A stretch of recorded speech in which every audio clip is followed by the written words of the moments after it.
Disclaimer: the following Boundless PodTrap episode contains strong opinions that some listeners may and will find offensive. If you cannot accept or respect others with a differing opinion from yours, then fuck off. Rolling sound.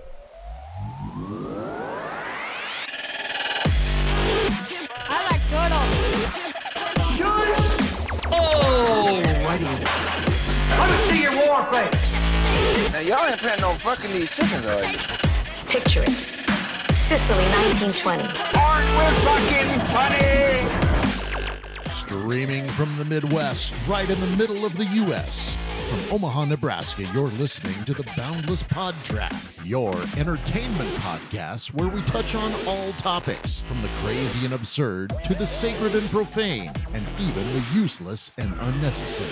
The Boundless PodTrap knows no bounds. And now, here are your hosts.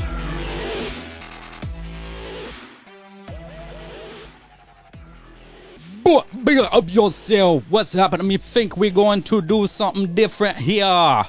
I'm your main host. Just standing next to me, we got Downtown Julie Brown. I feel offended by that. Of course. What's the matter, you? I'm triggered.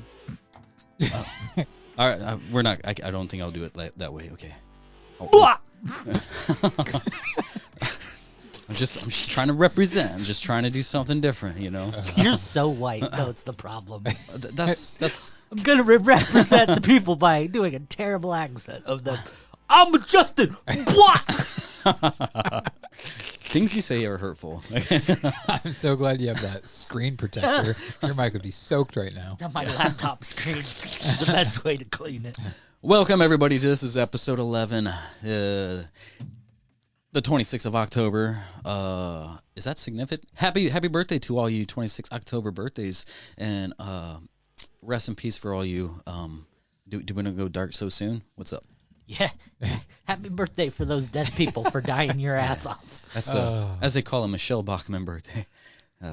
Yeah. Where are we? I don't know this place that we're at. Right, we haven't been here in like a month and a half. August. Did you change the curtains? Nope, same curtains. I just cleaned them. Oh. Less stains now?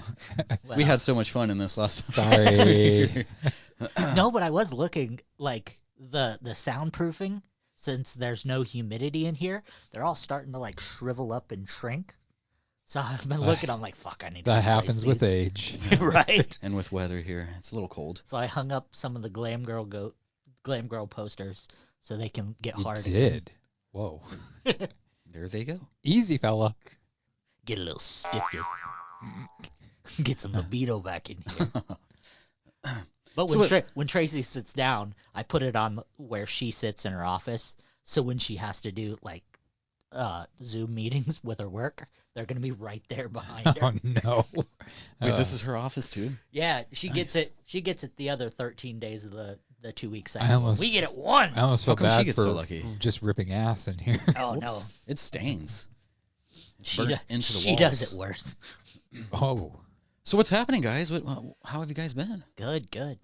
I'm sad we're not doing this as a live stream because of the presidential debate tonight. Oh, we'll be all right. You don't. Were you actually gonna watch it? That's You why- want to stop this right now and just watch that, or that's what's why up? that's why I got the TV on, man. So many people complain about it, but then they're so glued to it. It's like people want to watch it, like as much as they complain about how it's like two grown men babbling like children and stuff like that. That's what they want to watch. They like it. I don't watch it because it's annoying because nobody talks about what they're gonna do. They talk about what my opponent did and what they didn't do and make up lies and this and that. It's like that's not what we need in a leader of this country who points the finger. I already know who lost, so America. Yeah, you can say that again. America. Yeah, I was going to ask you guys a question, but I don't want to turn this political. This is Boundless, but the one thing I don't think we should talk about is politics.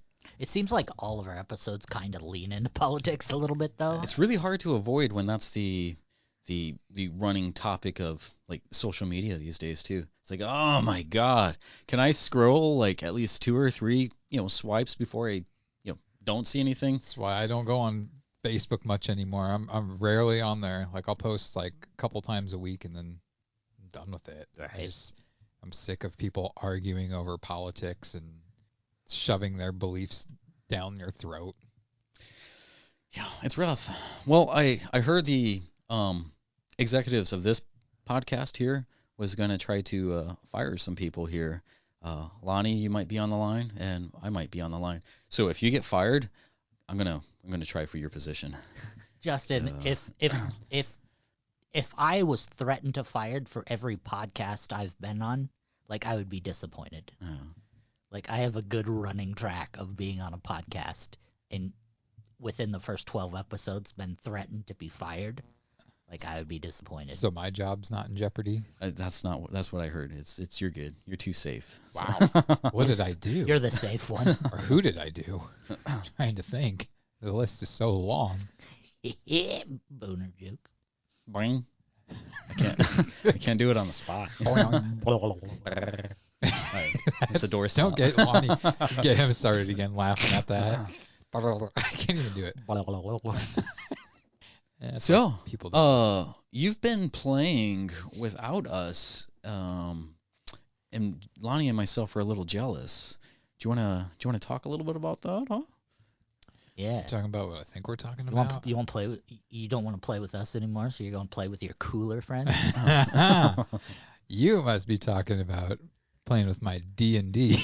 Because it's D&D. Dynamite. Dungeons and Dragons. Yeah. So yeah, we'll have to talk about our experience. Episode 10, our little fun time that we had. We had a celebrity guest with us that night too, Rick from Pawn Stars. Did you guys see that? Yeah, you can finally see our producer, Michael Laughlin, for the first time if you watch that video. In all his glory. Especially the back half where it's just myself and Michael. Yeah. So what did you guys honestly think about Dungeons and Dragons? I thought it was great. I had such a good time. So, all right, most of my life, I was kind of surrounded by people who participated in a lot of this role-playing type of stuff. And I remember like starting off with like Magic the Gathering because I was a big comic book geek, nerd, whatever. Yeah. And going to like the comic book store and I see the people playing. They're like, oh, you can't do that. Same element. No, you can't do that. It's like, oh my God, it just got annoying. But when I met my wife, she had some Magic cards, and I got into that, and it kind of opened me up to other like tabletop role-playing games. And she had a vagina, so all that fun role-playing stuff went away. I don't know what that means. I play Magic the Gathering now. No, but and I was familiar with Dungeons and the Dragons, and I like a little bit of a lot of the concept. And having this being one of like the first official times I've ever played it, because I mean, like I've seen videos here and there, and I've walked past people in comic book stores, and yeah, it was very interesting. Learning the rules first off, I think is a little. It's overwhelming. It is. Very especially overwhelming. when you're learning a lot of things at once. But I think if you're playing with somebody who knows the rules and who isn't gonna like stomp your ass like in the beginning, it's like, oh, okay, so you're giving me a chance to learn and have fun, so you're not gonna get turned off on it. So when I found out that you were gonna play again, I was like, holy shit, like I want to play now. Well, right. You know, and that's the thing. Benito, he is like a great DM. It all depends on the DM, the dungeon master that's controlling it, because there are some out there that they want the game to end, they want people to die and stuff like that. But like Benito said, his job is to like not necessarily kill us right away or injure us right away, but to kind of extend it and make it fun. And I mean, he does a great job. And yeah, it was my growing up, the stereotype of, oh, people that play Dungeons and Dragons are nerds. They wear capes. They have glasses. They talk like this, and they're what the fuck, bro? You just explained to me. Exactly. I wear a cape and I've. But it's just like I don't know what I thought Dungeons and Dragons was, but it's not what it really is. Like you're creating a character, you're creating scenarios and actions. You're making everything up that this character does on the spot with the environment and the situations that are presented to you. And it's like when Benito was explaining it to me, I was like, this is like what I love doing is creating stories, creating characters. So thought it would be fun, and it does have a huge nerd element to it. It does. But if you drop that little facade, and just enjoy it and play it for what it is, it's like it's so entertaining. But here's the thing: people say nerd like it's a bad thing, but it's not. Let me stop you really quick. Okay. And you're saying that the game is not nerdy, and I get that. But to be fair, the group you play with is full of movie stars and models.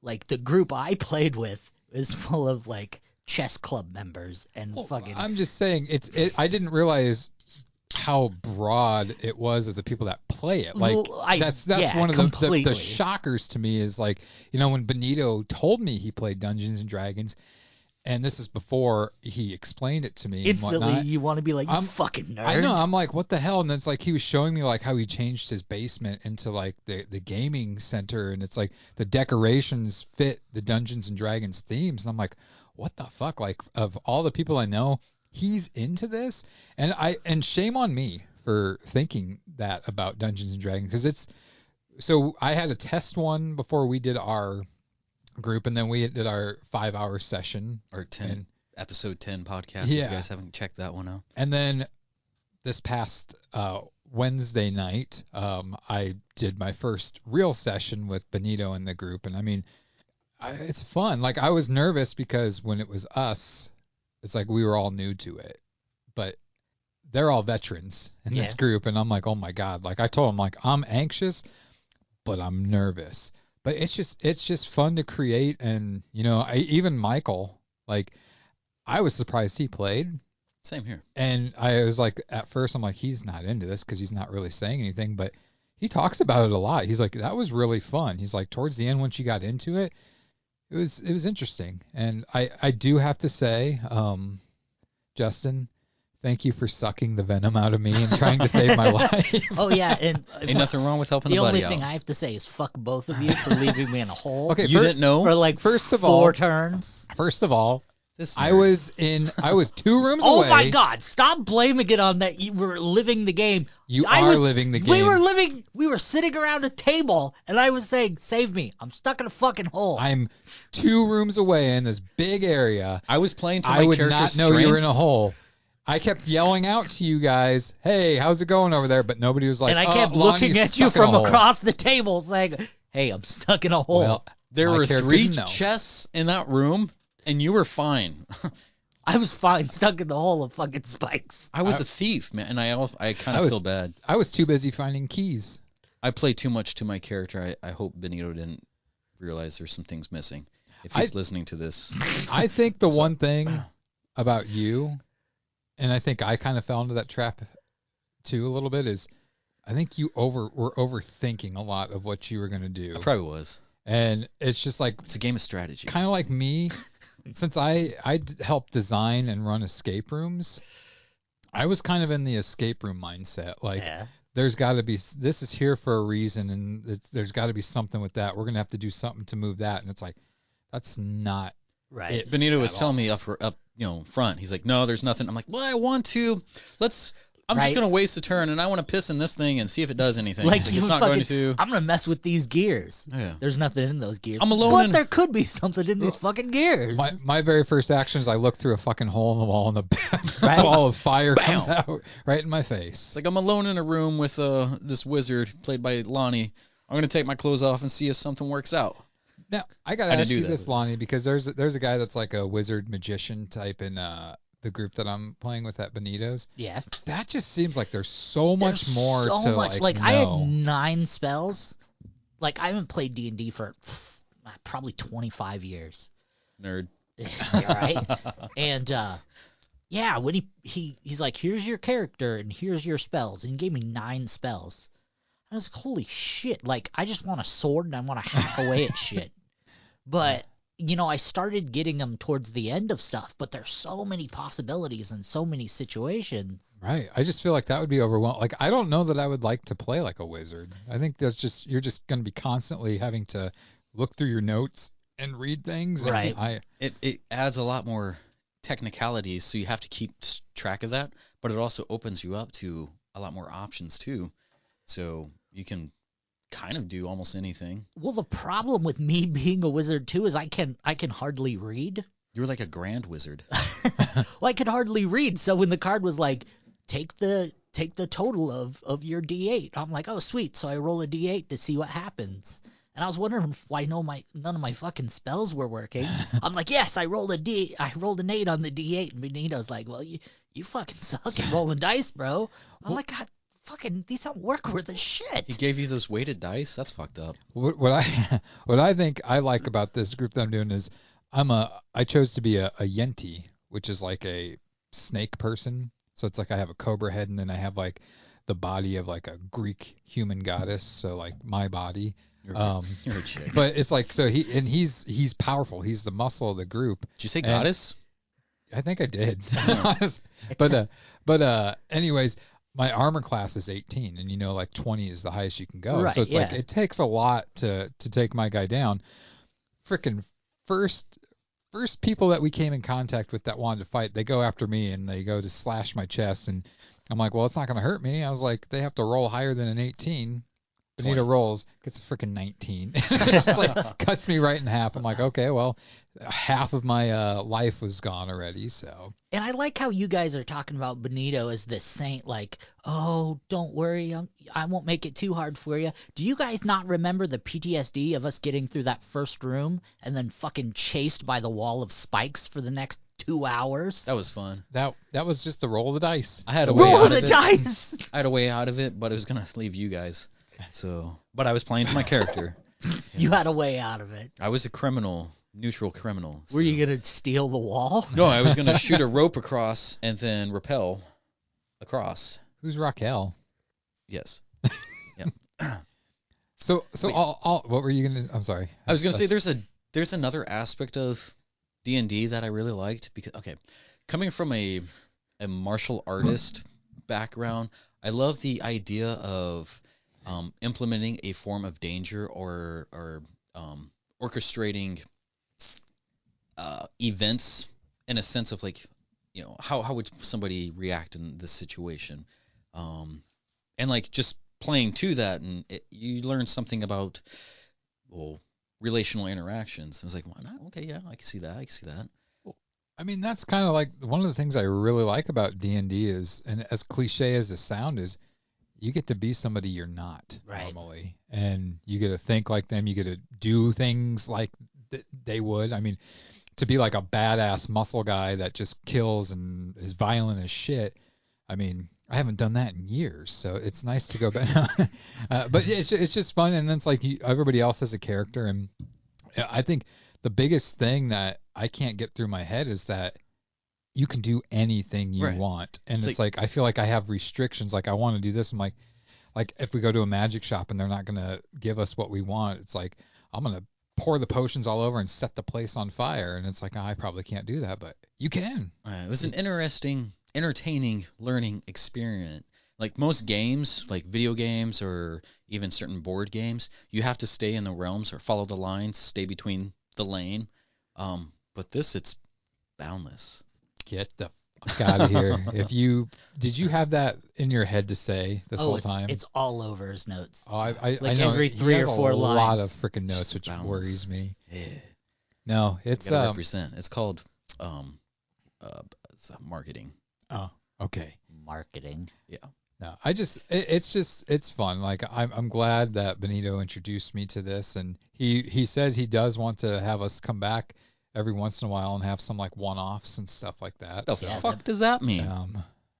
You should be used to one-offs. I don't know. Oh, yeah. With Benito?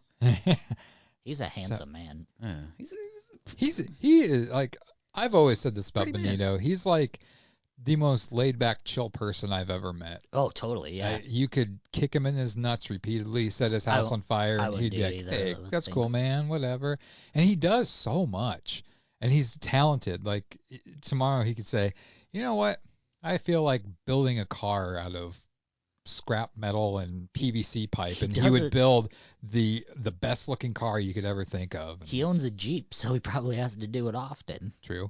Well, and he also is making a party bus type of thing now too. I saw that.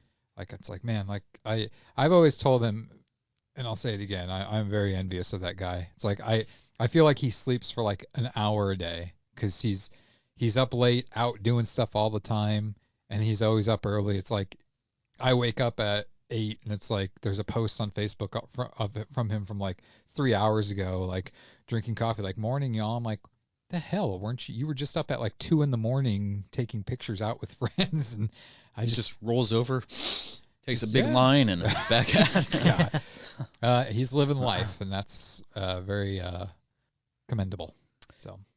So overall, what do you guys? How would you rate Dungeons and Dragons? Like 10 out of 10. 10 out of 10. Yeah, would bang. Or for level 10, episode 10, episode 10.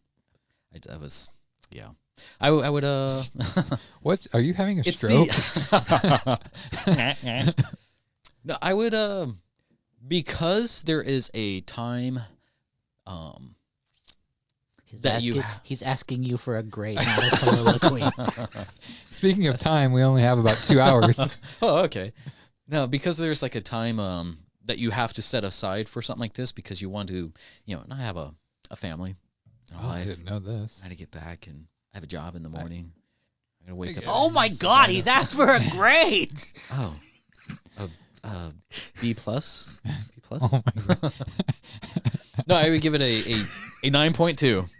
9.2. 9.2. Playing the game itself is awesome. Everything else about the game though is a mess. Setting aside the time to play it is whoever came up with all the rules. God bless them. Oh, continuing to. But the thing about D&D though, and me and Justin both play Magic the Gathering, and the cool thing about Magic is like, you know how there's the big breaks in campaign when people are like, fuck, we need to take a break.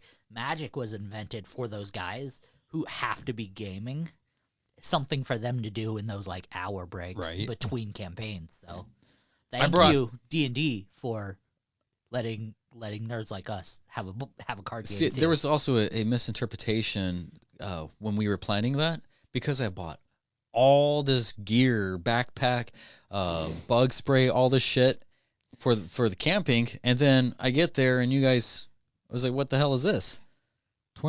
About 23 minutes in before he got one of his lame dad jokes. Oh, is it really? Yeah.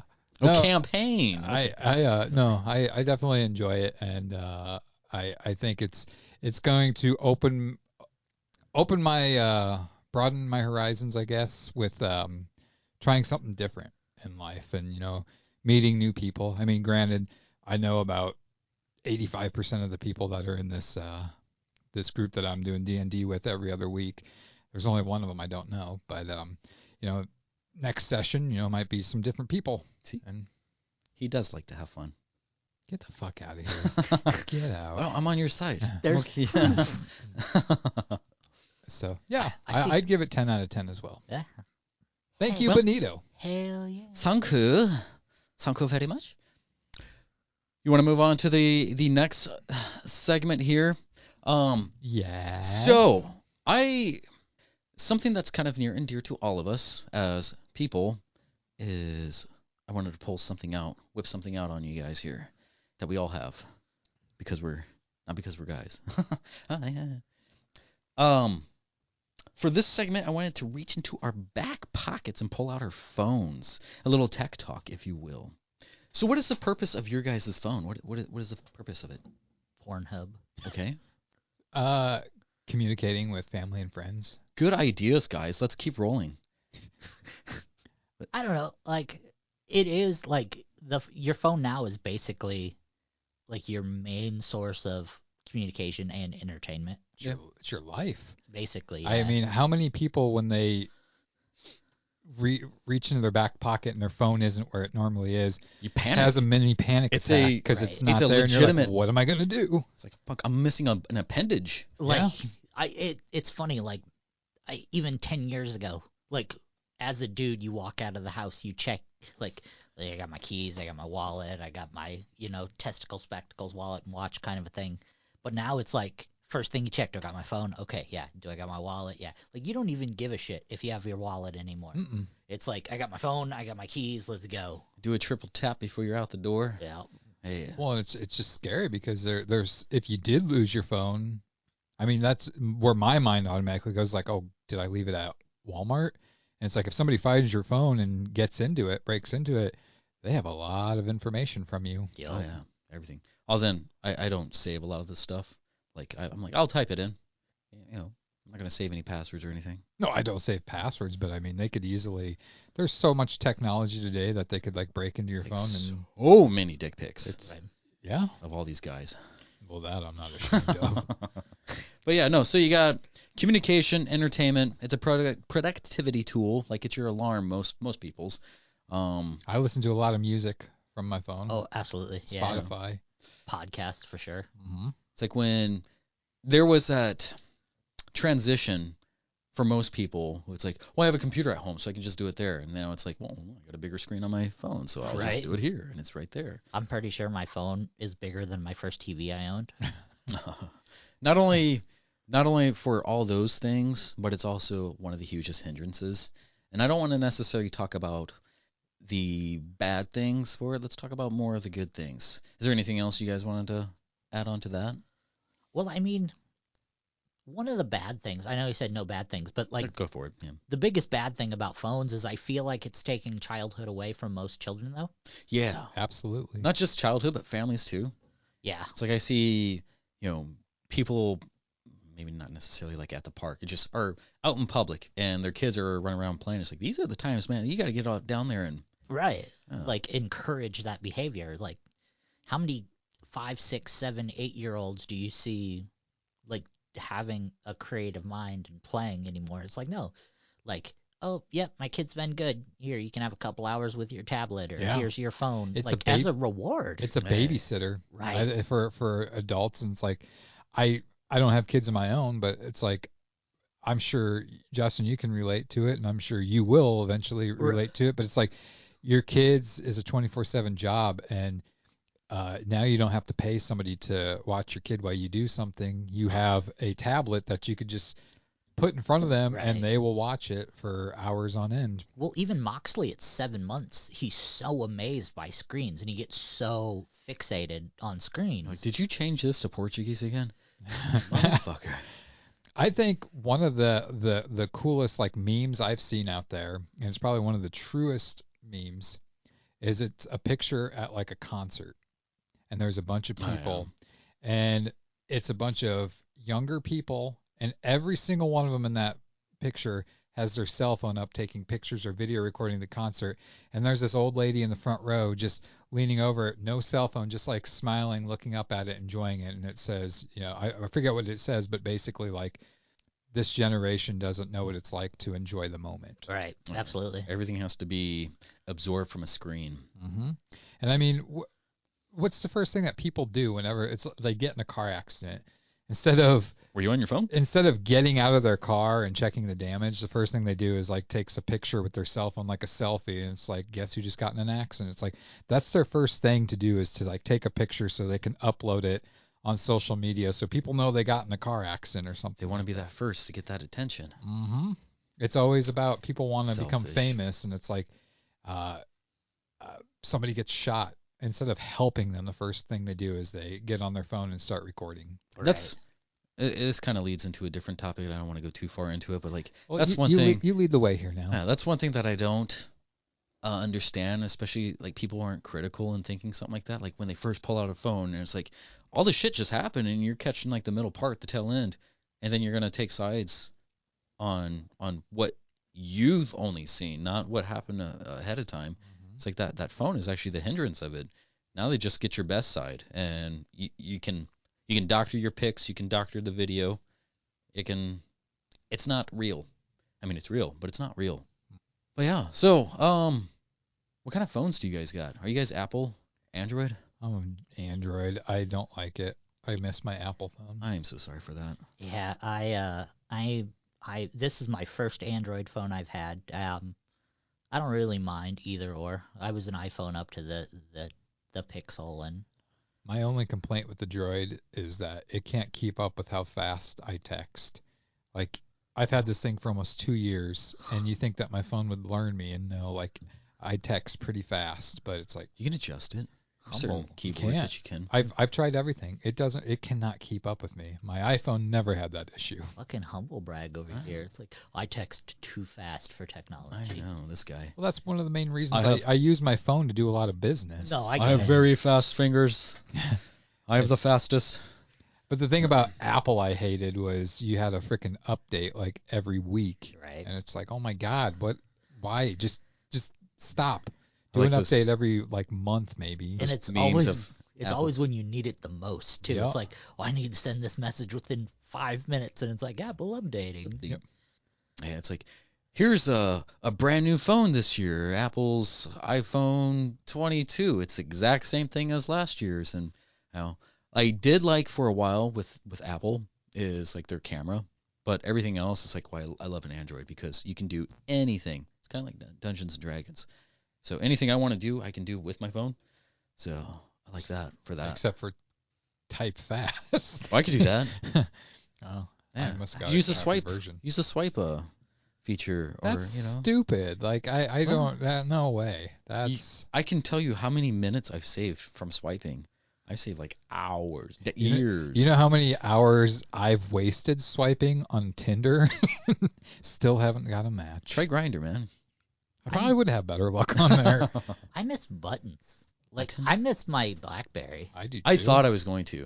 I was like, no, I typing from a screen. What if the screen cracks? That's why I don't have an Apple, because it always cracks. You can just breathe on it wrong, and it's like. That's why I got rid of my Apple. I dropped it at Disneyland, and it fucking blew up. But shattered. Can we take a bomb? moment to realize how smart Apple was to make a phone out of glass, knowing that people are going to drop the shit out of them and have to probably get it replaced? Absolutely. You can use That it was as a done weapon. on purpose. Nice. Yeah. Let's go into apps here.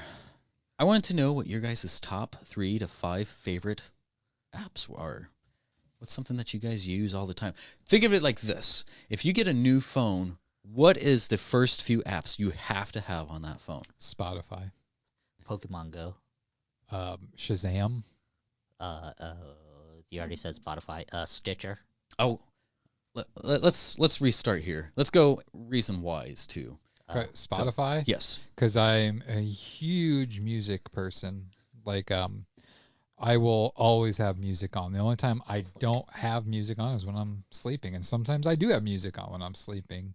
But, yeah, and I have the Spotify Premium, so I can create playlists. And it kind of goes hand in hand with I'll do my other app, Shazam, because I know there's a ton of people out there where it's like you hear a song, you're like, oh my God, who sings a song? What's the name of that song? And Shazam, you just open it, click it, it listens, and it'll tell you the name, the artist, the album, everything you want to know about it. So it's just like those are my top 2 apps. Yeah, for me it'd be like I said, Pokemon Go, just because it's fun and pretty low interaction. But surprisingly, the number 1 app I download before anything is the Wish app. I have so much fucking fun trolling around that app. That's dangerous. It's not though. Well, it is for myself, due to the fact I spend so much money on worthless shit. Getting electronics was the bad thing. Anything else is fine, but like. Well, anything that says free, I'm gonna click on, and then it's like, oh, it's free with $1 shipping. Fuck it, let's get 10. It's only of them. $1. So since you're talking about the Wish app, did I ever tell you about the time where I found your TV? like it was like a 70-some inch TV on there for like I forget what the price was. Did you say it was like $35? It was it was under like $100, and I'm like clicking on it. I'm like, there's got to be like a little disclaimer at the bottom that says you're buying a picture of a TV or something. No, I did all this research and stuff, and I was like, oh my God, I'm getting a freaking 70-inch TV. I can't wait for 3 months when it comes. I was doing research, and it was saying like, yeah, this is real because it's a new company, and the only way that they can get people to know the product is by basically giving away stuff so people can have it, write reviews on it. And I'm like, well, that makes sense. Well, the day came, and Wish, it was like 18 months later after you order it, it showed up. Yeah, it was a small box, and it was a universal remote that like changes a light color. But I didn't even have a light for it, so I got a remote. So I paid, it was like $30 for a fucking remote that I couldn't even use. So that was my story anyways. Didn't you have another wish story? I did. Go for it. So I bought a foot massager on there. Uh-huh. And it was like one of those ones that you set on the ground and you just like step on it and you roll your foot on it and stuff. So I ordered that, and when it came, it was in like a black taped box. A discreet package. Discreet package, yes. Yeah. And I'm like, okay, this looks a little bigger than I thought it was going to be, but okay. So I undid it, and then all of a sudden the box was like Chinese writing on it, and it was a fleshlight. Nice, a little pocket pussy. For those that don't know, it's it looks like a flashlight, but the end of it is a female vagina. It's a vagina. And I was just like, what the fuck? Foot's never felt better. So I wanted to take a picture with my foot inside of it and send it to Wish and be like, I don't know if I'm using this correctly, but I did send them. I said, hey, you sent me a pocket pussy, and I ordered a foot massager. They're like, well, keep it. You've already used it. They responded back, and it was one of their generic emails that they just send out. Yeah, an auto one. And it basically said, with all the thousands of different things, sometimes things like this happen. And as a thank you, you can keep the item that we shipped to you, and we will get you your foot massager or whatever. And so I still have it somewhere. And, curiosity, like, kind of gets the best of you, but I didn't use it, just so everybody knows. Right away. But it came from China. Right. It came from China. I'm telling you, the hole on the thing was like smaller than a freaking dime. It stretches out. Oh, not that much. Oh. Like my thumb Another barely humble fit. Brag. Fucking first he's like, I text super fast. Now he's like, my dick won't fit in the Chinese. I didn't put my dick in it. God damn it, my sister listens to this. And only your sister. Anyways, back to apps. Well, before the Wish app, I used to be on a web show where me and another guy did a task, and then we the loser had to be punished. Well, I suggested a punishment where we'd fill a backpack full of dildos, and it had to walk through the old market, and I'd cut it, and they'd spill everywhere. So I got on the Wish app, and I was going to buy a bunch of dildos. So I had like 130 dildos in my cart on the Wish app. And then I just closed it. I didn't think anything of it. I just closed it. And then Tracy got in the Wish app to look at some stuff, to look at phone cases or something. She put it in the cart. She's like, what are all these? And then I just hear her going, oh, goodness. I thought you were going to say... she was going to be like, Merry Christmas to me. She's, oh, goodness. So you had all those dildos, and I bet you, since it was on the Wish app, the grand total is probably like $23. Right? But that's still coming. Like the loser. That's what she said. Still going to get there. I wish they had cheaper fun fists. Those things. Why do they have to discreet package fists? I want to make a necklace. Like, you remember the big like Flavor Flav with the necklaces with the big clock? Alarm clock. I want to make one of those with just like big floppy fun fist on it. Double-sided fists. You would. Fists. So my app, one of my favorite apps that has to go on, the first thing I have to do is Tasker. Tasker app is an awesome app. Like I said, like with Android, you can pretty much do anything you want to do. With Tasker, I can do anything I want to do. I walk into my house, I automatically connect to my Wi-Fi. That signals something to turn on or off. I can auto-adjust brightness, sound, ringtone. If it's connected to any smart apps, which I don't, or smart devices, appliances or something like that, I can start or stop or adjust something like that. It is my alarm clock. Well, it was my alarm clock. Now my alarm clock is my wrist to avoid for touching my phone in the morning. But no, with Tasker you can pretty much do anything. The soundboard that we have for this podcast is made entirely through Tasker. My pretty much anything I do on my phone, it's fully customized all through Tasker and a few other side apps. But yeah, Tasker can take the major load bandwidth of all of that.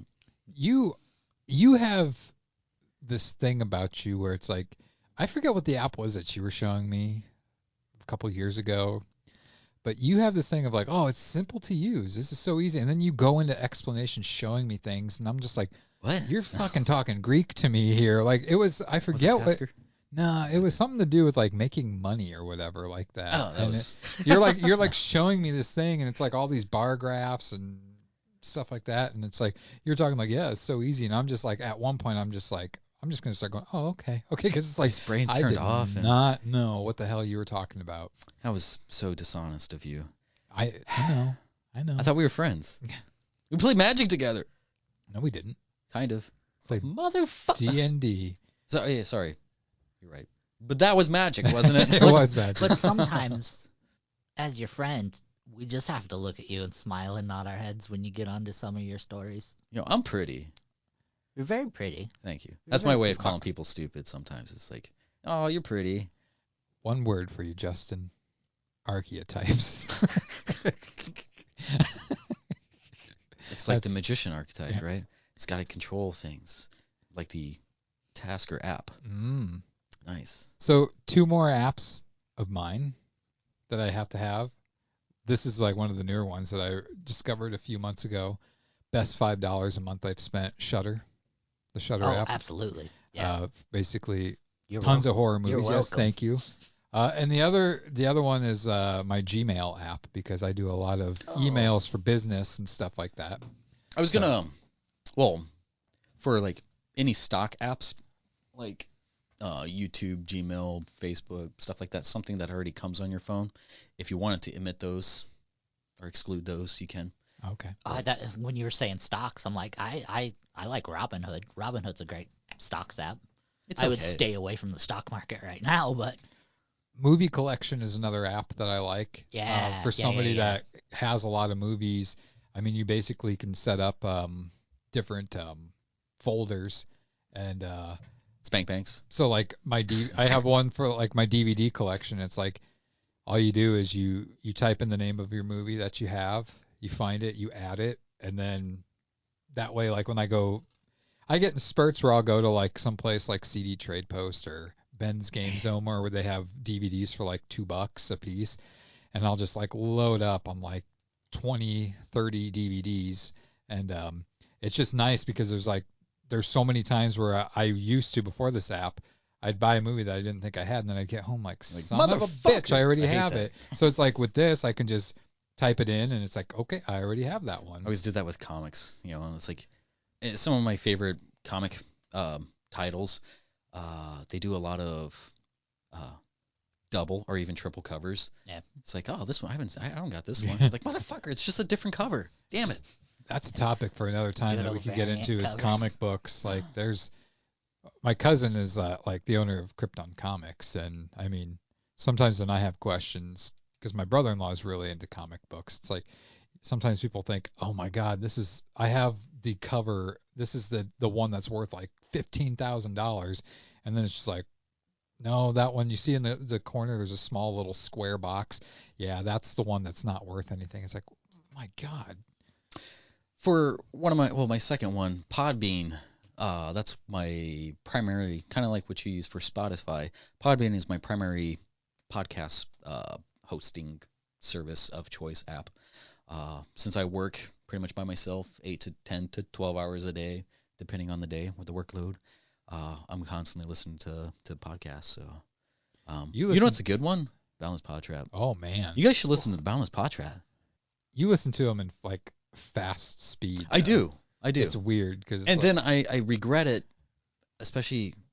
I think it's kind of.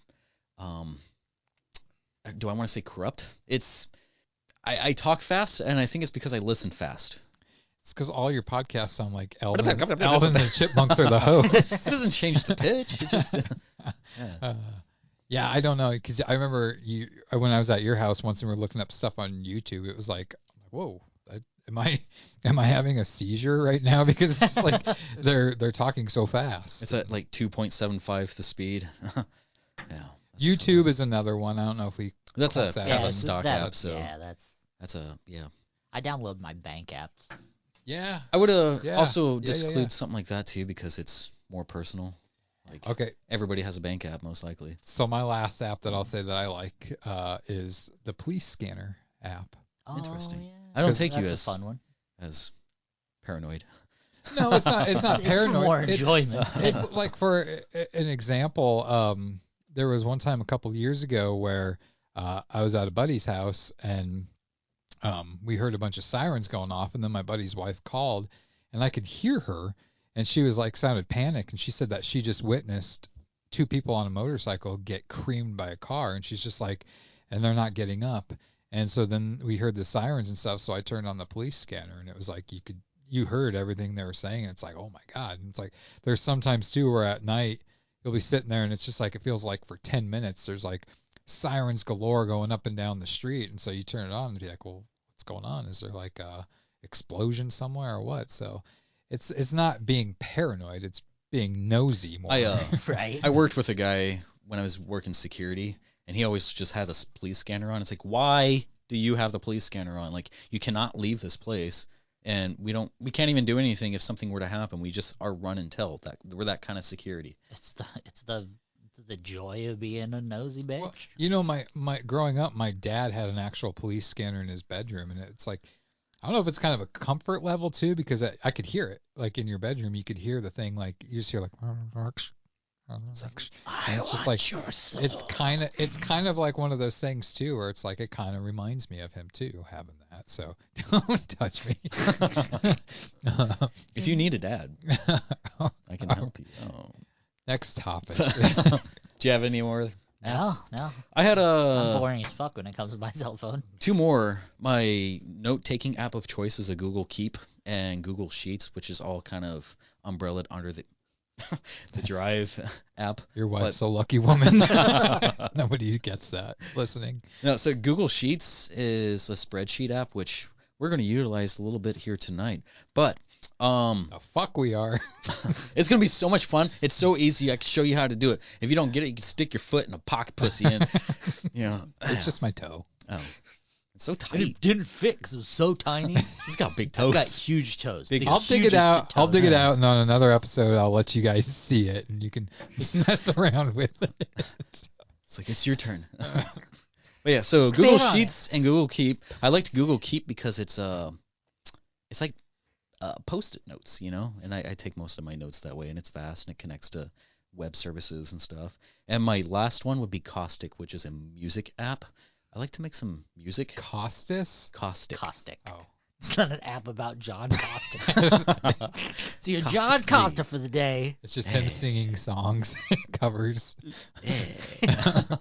I'm not necessarily. I wouldn't say I'm good at making music. Neither would we. You guys aren't good at making music either? Absolutely not. No. Is that what you use to make the segues and stuff? Yeah. That are like, you can't understand. It's like, it's because the app kind of it cuts in before it gets there. What was that? Is that a segue? Jeez. I can't even find it. I'm sorry, Justin. Anyways, we're really busting your balls tonight, buddy. But yeah, so my, how the tables have turned. That's the most I've seen Jeremy smile ever. It's because it stinks over here now. Jeez. I can't open my mouth. What did you eat? It smells like baby food. That's going to be itchy when it dries. It was Arby's. Ugh. So, baby food. Anyways, we're getting off topic. When have we ever been on topic? Wrapping that. We're Boundless. I can do that all night. Well, and I hope you don't do that all night. That's a party most foul. If I'm quiet, you know why. I can't open my mouth. He's smiling. All of a sudden, he rips one. You just hear him go, whoop. He did say he was spreading his butt, so... Sorry, Tracy. Stain the walls again. Well, let's, you guys want to go ahead and utilize that, that Google spreadsheet? Let's do it. Man, I nerded out. I'm a huge tinkerer. That sounds weird. I used to play with Tinker Toys. Might as well say I'm a giant diddler. That's what it sounds like. You guys pull out your phones. I'm going to pull out this handy-dandy notebook. Normally I have a notebook. I don't like relying on my phone. It's getting cold, so you should see how small Jeremy's notebook is today. So, for this next Android. topic, since it is at the end of Halloween, the 26th of October for you guys, it's only a few more days just this week. This Friday. That's crazy. This year has gone by so fucking fast, man. You know, before we get into this, I'm a little disappointed in you guys. Happy birthday, by the way. Yeah, thank you. I don't want to say anything. You lying sack of poop. It's so great. We've had all three of us have got to celebrate our birthday on the podcast. Almost back to back to back. It's not my birthday. My birthday was a couple days ago. But still. 24th. I didn't want to. Yeah. I was expecting a Shalom, stripper everyone. and a cake and. Oh, you can't say that here. I can say whatever the fuck I want in my house. I'll allow it. But yeah, so I wanted to play a little game, a little Halloween versus bracket. But type it's of not thing. the game, is it? It's not. It's not the game. Play the but a game. This isn't a game where we earn points. Okay. No. This one is just a So game it's a for cock us. tease. It's just entertaining. Yeah. Okay. This is just a battle. Let's get us warmed up. It's a battle. Just kind of stroke things for a little while. This is our fluffer. Yeah. See how that goes. So, what I wanted to do is pit together a bunch of horror, slasher, thriller, killer, pretty much anything goes type of thing. Sweet. And just kind of pit them through like a bracket here. Because it's Halloween. You don't have like any freaky music? Sometimes. I got that. Or we It's can. my favorite button. We can do something like this. There you go. We can do something like that. Just keep Sounds it. like something on like Keep it running. the Shutter app. Just keep that running. I have to keep doing it. Hello, boys. Anyways, so here's our Halloween bracket thing. So we're gonna pick a bunch of names of scary. Not like that. Oh, no, damn. let's back it up. You can just stop. Fucking. Let's do this again. Take two. Yeah, it got me out of the mood, so I got to restart it here. So. I had a quarter every time. Fuck. All right. So, pick as much as you want. Some of your favorites. I am allowing you guys to be very biased towards it because it's going to be more entertaining, especially when let's just leave it. Unless you want to go. Fuck the you want to music. go haunted. You want to go haunted? That's my old ringtone. I was gonna say, I think everyone had that Yeah. ringtone. Unless you want to.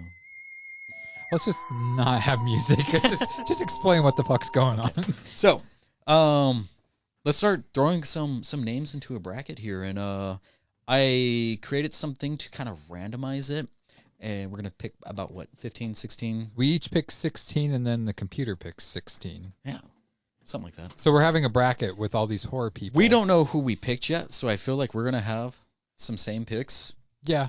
So we'll have to- Or the likely, yeah. computer, the computer, we're nerding out here, we're gonna probably rely on this to finish off our. So the three of us are going to go around and pick our 16.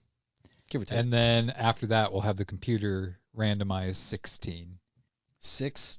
So it's going to be a 64 slasher killer bracket, and then you're gonna randomize the winners up until they're 16, and then when we get to the last 16, the three of us are going to discuss in detail who we think would win and why, and the majority rules. So whoever gets 2 votes moves on, or 3 votes moves on. Yeah. Yes. 2 to 3. Boom. All right. So let's do this. What's your first pick, Sir Jeremy? Oh, I get the first one. So since I get the first one, I'm going with my all-time favorite villain, Barney. Leatherface from Texas Chainsaw Massacre. All right. Nice. Good, sir. Well, I'm in the same vein, just so no one else can steal it. I'm going with my favorite horror movie villain of all time. I'm going with Fred Krueger. Freddy. Ooh, and your shirt matches. Nice. I'm gonna go with one of my favorite horror theme people myself, the great impaler himself, Count Vlad Dracul. Okay. So, Which one? Which Dracula? It's Because there's lots of them. There is lots, but I'm not privy to a certain one, so I'm gonna use this towards mine. You can pick a better one if you want, but I'm just saying the traditional. So my second pick is Michael Myers, Rob Zombie's version, played by Tyler Mane. Okay. I am gonna go with Ellie from Let the Right One In. Ellie. Boom. Good one. My second pick is going to be the man with the fire in his face, otherwise the ghost demon person from The Conjuring, the black and white, or the black and Oh, red. okay. That's Yeah. not The Conjuring. That's That's, Insidious. Sorry, Insidious. Yeah. Same vein.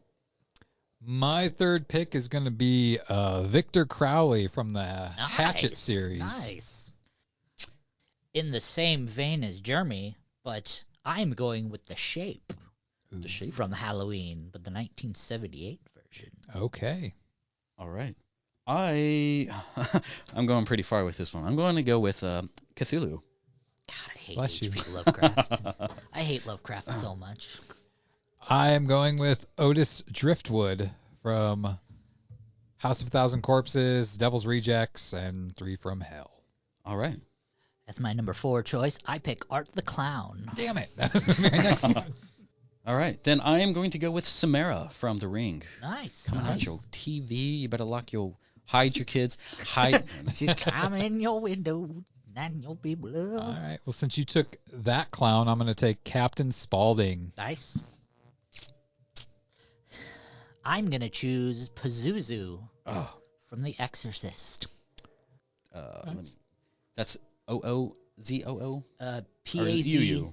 P-A-Z-U-Z-U. Yes, that's right. And I am going to go with the Lord of Darkness, Tim Curry, the legend. Oh, nice. Okay. Up to 16 right here. Go. So, let's see. 1, 2, 3, 4, 5. We all picked 5 so far. I am going to go with Chrome Skull from the Laid to Rest series. Chrome Skull. I don't know if I've seen that. They're pretty good movies. They're pretty gory. Good special effects. I'm going to go with the Xenomorph. Oh, that was actually going to be one of my picks, but I am actually going to be picking the Yautja, the Predator. Nice. I am going to go, I might as well go with her, Baby from Devil's Rejects House. Our first female. So your list is House of... Hey, nobody else was doing it, so it's like, I'm going to do it. They're badass people. They really are. They really are. All right, your turn. Oh, fuck, it is my turn. Let's go with... so little time. I am going to go with Mr. Babadook. Okay, nice. I will go with somebody better than that. Little Billy. Jigsaw. Jigsaw. You're going with the puppet? Or John Kramer? They're pretty much one and the same. Kind of. No. Because he uses the Tasker app to operate Little Billy. So do you have, is it the puppet or is it John Kramer? Let's go with Jigsaw. So you're doing the puppet. Or John Kramer. Well, Jigsaw is Billy. John is Kramer is Billy the puppet. Is the Jigsaw is Kramer. No, Kramer's only Billy the puppet for the first 3 movies, and then someone the takes over. The puppet and John puppet. Kramer are 2 different things. Yeah. So you're doing the puppet or are you doing John Kramer? Kramer. I'm calling him Jigsaw. That was my next one. All right, so I'm gonna go with another female. I'm gonna go with Annie Wilkes from the movie Misery. Kathy Bates. Nice. I am completely flabbergasted. No one's taken this yet. I'm gonna go with Pennywise the Clown. Which one? Of course I'm gonna go with Tim Curry. Okay. I would have slapped you otherwise. He was on my list, but I'm gonna go with my first female pick, Carrie. All right. I like it. She's telepathetically. Telepathetically, blah blah blah. All right. Take it away. I'm gonna go with Bub, the zombie from Day of the Dead. Love Bub. And that pick is for Michael, our producer. he fell in love with him, so. All right. I'm going to go with Death from the Final Destination series. Oh! That was one of mine. I didn't call it Death. I called it Elude because you don't really evade death. You elude it because it's going to be coming. So, yeah. That's what she said. All right. So my next pick is going to be the STI, the sexually transmitted infection from It Follows. You would.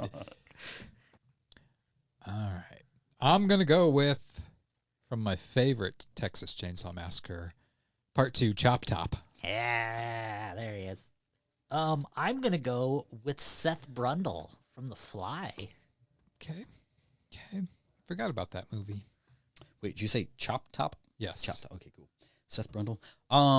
Man, this one is going to be an easy out just depending on who he gets pitted up against. I'm going to go with Itchy the Killer. Nice. Okay. I think that's going to be one of the fun things about this. Like it. But more on that. We're almost halfway through the list right here, so keep going. I'm going with Bruce, the Shark in Jaws. That almost made my list so many times. I'm gonna go with Ginger, my first female from Ginger Snaps. I just watched that.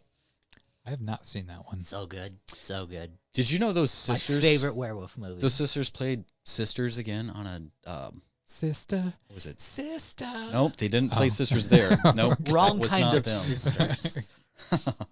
But yeah. Anyways, I'm gonna go with the organism from The Thing, the parasitic shape-shifting extraterrestrial from The Thing. All right. So nobody said this one yet. I'm gonna go with We can only go one at a time. Jason Voorhees from the original ones, not the 2009 remake. Okay. And if I had to pick the one, it would be the one from Jason Takes Manhattan. I think that's the best looking. Kane Jason, Hodder. so, yeah. I am gonna go with Pinhead, the Doug Bradley Pinhead. Nice. Because who doesn't like a little bit of pain with their pleasure? Let's add some kids into this. I'm gonna do Damien from The Omen. Damn it. Starting to get matching here, boys. Okay, if we're gonna go kids, I'm gonna go Reagan from The Exorcist. I already got that. Did you? Yeah, That's Pazuzu. Did you? Oh, I didn't know you said that. Okay, then I'm going Hannibal Lecter. As a kid, man, he would have been crappy on the playground. How many more picks do we have? Because that's my list. Well, a lot have been chosen.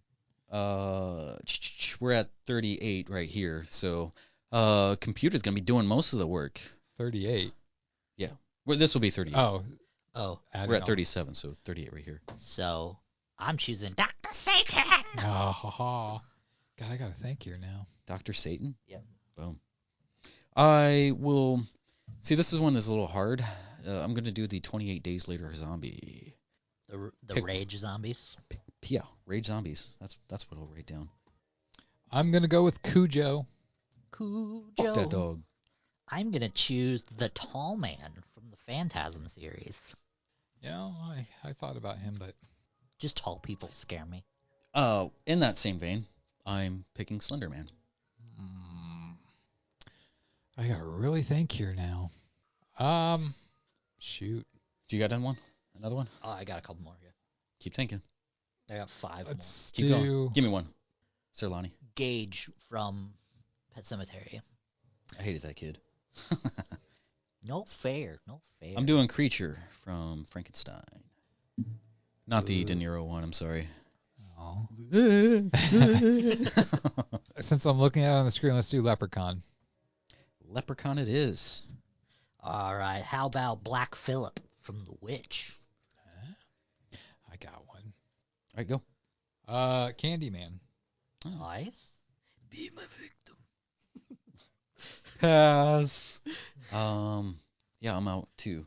So, if you got another one, just spit it out. I think shouldn't we? I have 16. We each have 16, right? I'm missing 2, 3, 3, 4, I think, 5, because 6, 7, 8, 9, yeah, we had a few mixes. 14, 15, 16. Let's go ahead and warm up this bad boy. I got my 16. Randomizers. So we need 16 more. We have 47. All right. So let's look at this list and see what pops up here. The randomizers. All right. Let's see if we know any of these movies that come up. No. Poison. Nope. No, none of them. What the fuck is this? Change items per page. I did. Oh, that's the max? It maxes out at 5, yeah. Children of the Corn. Do we know anyone in Children of the Corn? What's this? Malachi. Malachi. I was going to say Jebediah. Malachi. So, I thought of one that we could throw on there, too. Just throw it out. The doctor in Human Centipede, the first one. Oh, Dr. It sounds like Hitler, but it's not. Hans or Haller. Here, I'll look it up. You guys keep going. Okay, the snakes from Snakes on a Plane? I'm going to go with The Mist. The Mist from The Mist? Yep. The vampires in Salem's Lot. I had Jennifer from Jennifer's Body. She was... Dr. Heiter. Heiter. Heiter.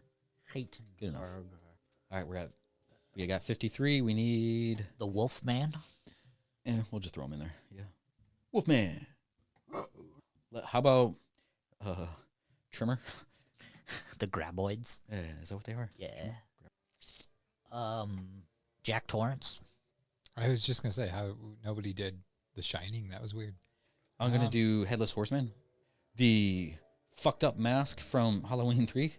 Oh, 3 more days. How many more do we have left? We need 5 more. The hand from The Hand. From Idle Hands? No, the hand from the movie The Hand Thing can kick Hand's ass.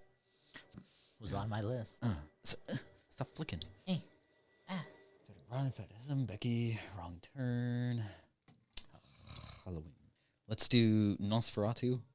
I have the Gary Oldman version of Dracula. Kind of. Valak. Oh yeah. From The Nun. And isn't she also in like Insidious or Conjuring? Yeah, at least make a she's in reference. Conjuring 2. How about that? Plant. What's her name? Audrey. All right, so I got all these names crossed over, at least most of them it looks like. So we got 60 names here. If you guys don't hear one that wasn't on there, I'm having a little bit of an issue. And I went out for bat for one of these apps here, and look how they do me like that. That's fucked up.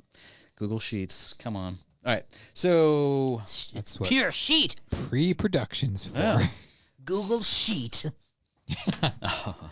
It's not sheet. It's not sheet. So we're down to the final 16? 60.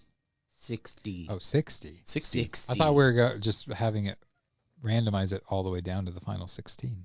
Oh, we can. We can just like get like, let's see, 1, 2, 3, 4, 5. Once we get these ones down, it'll be like the last, just this first first match. It'll go we're down from to 60 to 32 to some number. 16. 16, yeah. Okay. So this Take it away. first 2 rounds will go pretty quick. Yep.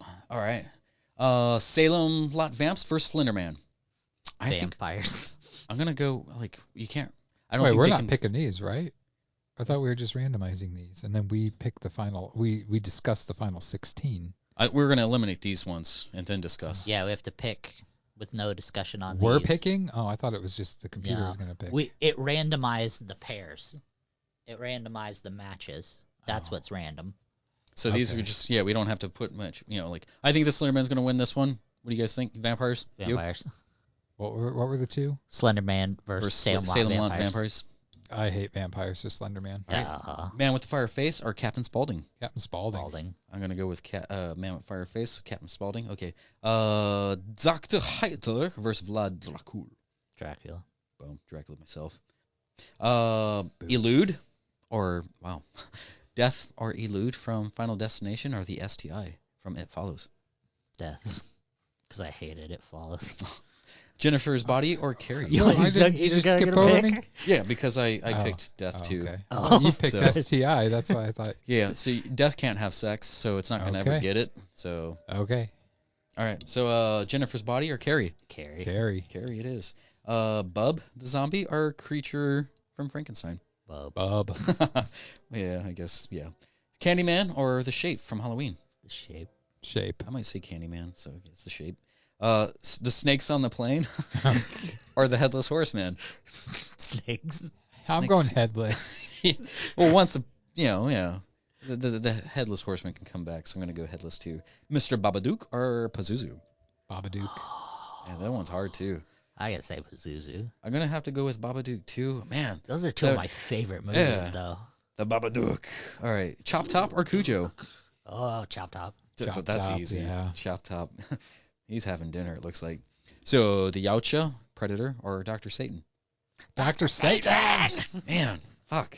Because the Predator's one of my favorites. That was just a bad pick. All right, so Freddy or Tim Curry's Lord of Darkness? Oh, Freddy. Freddy, yeah. Yeah.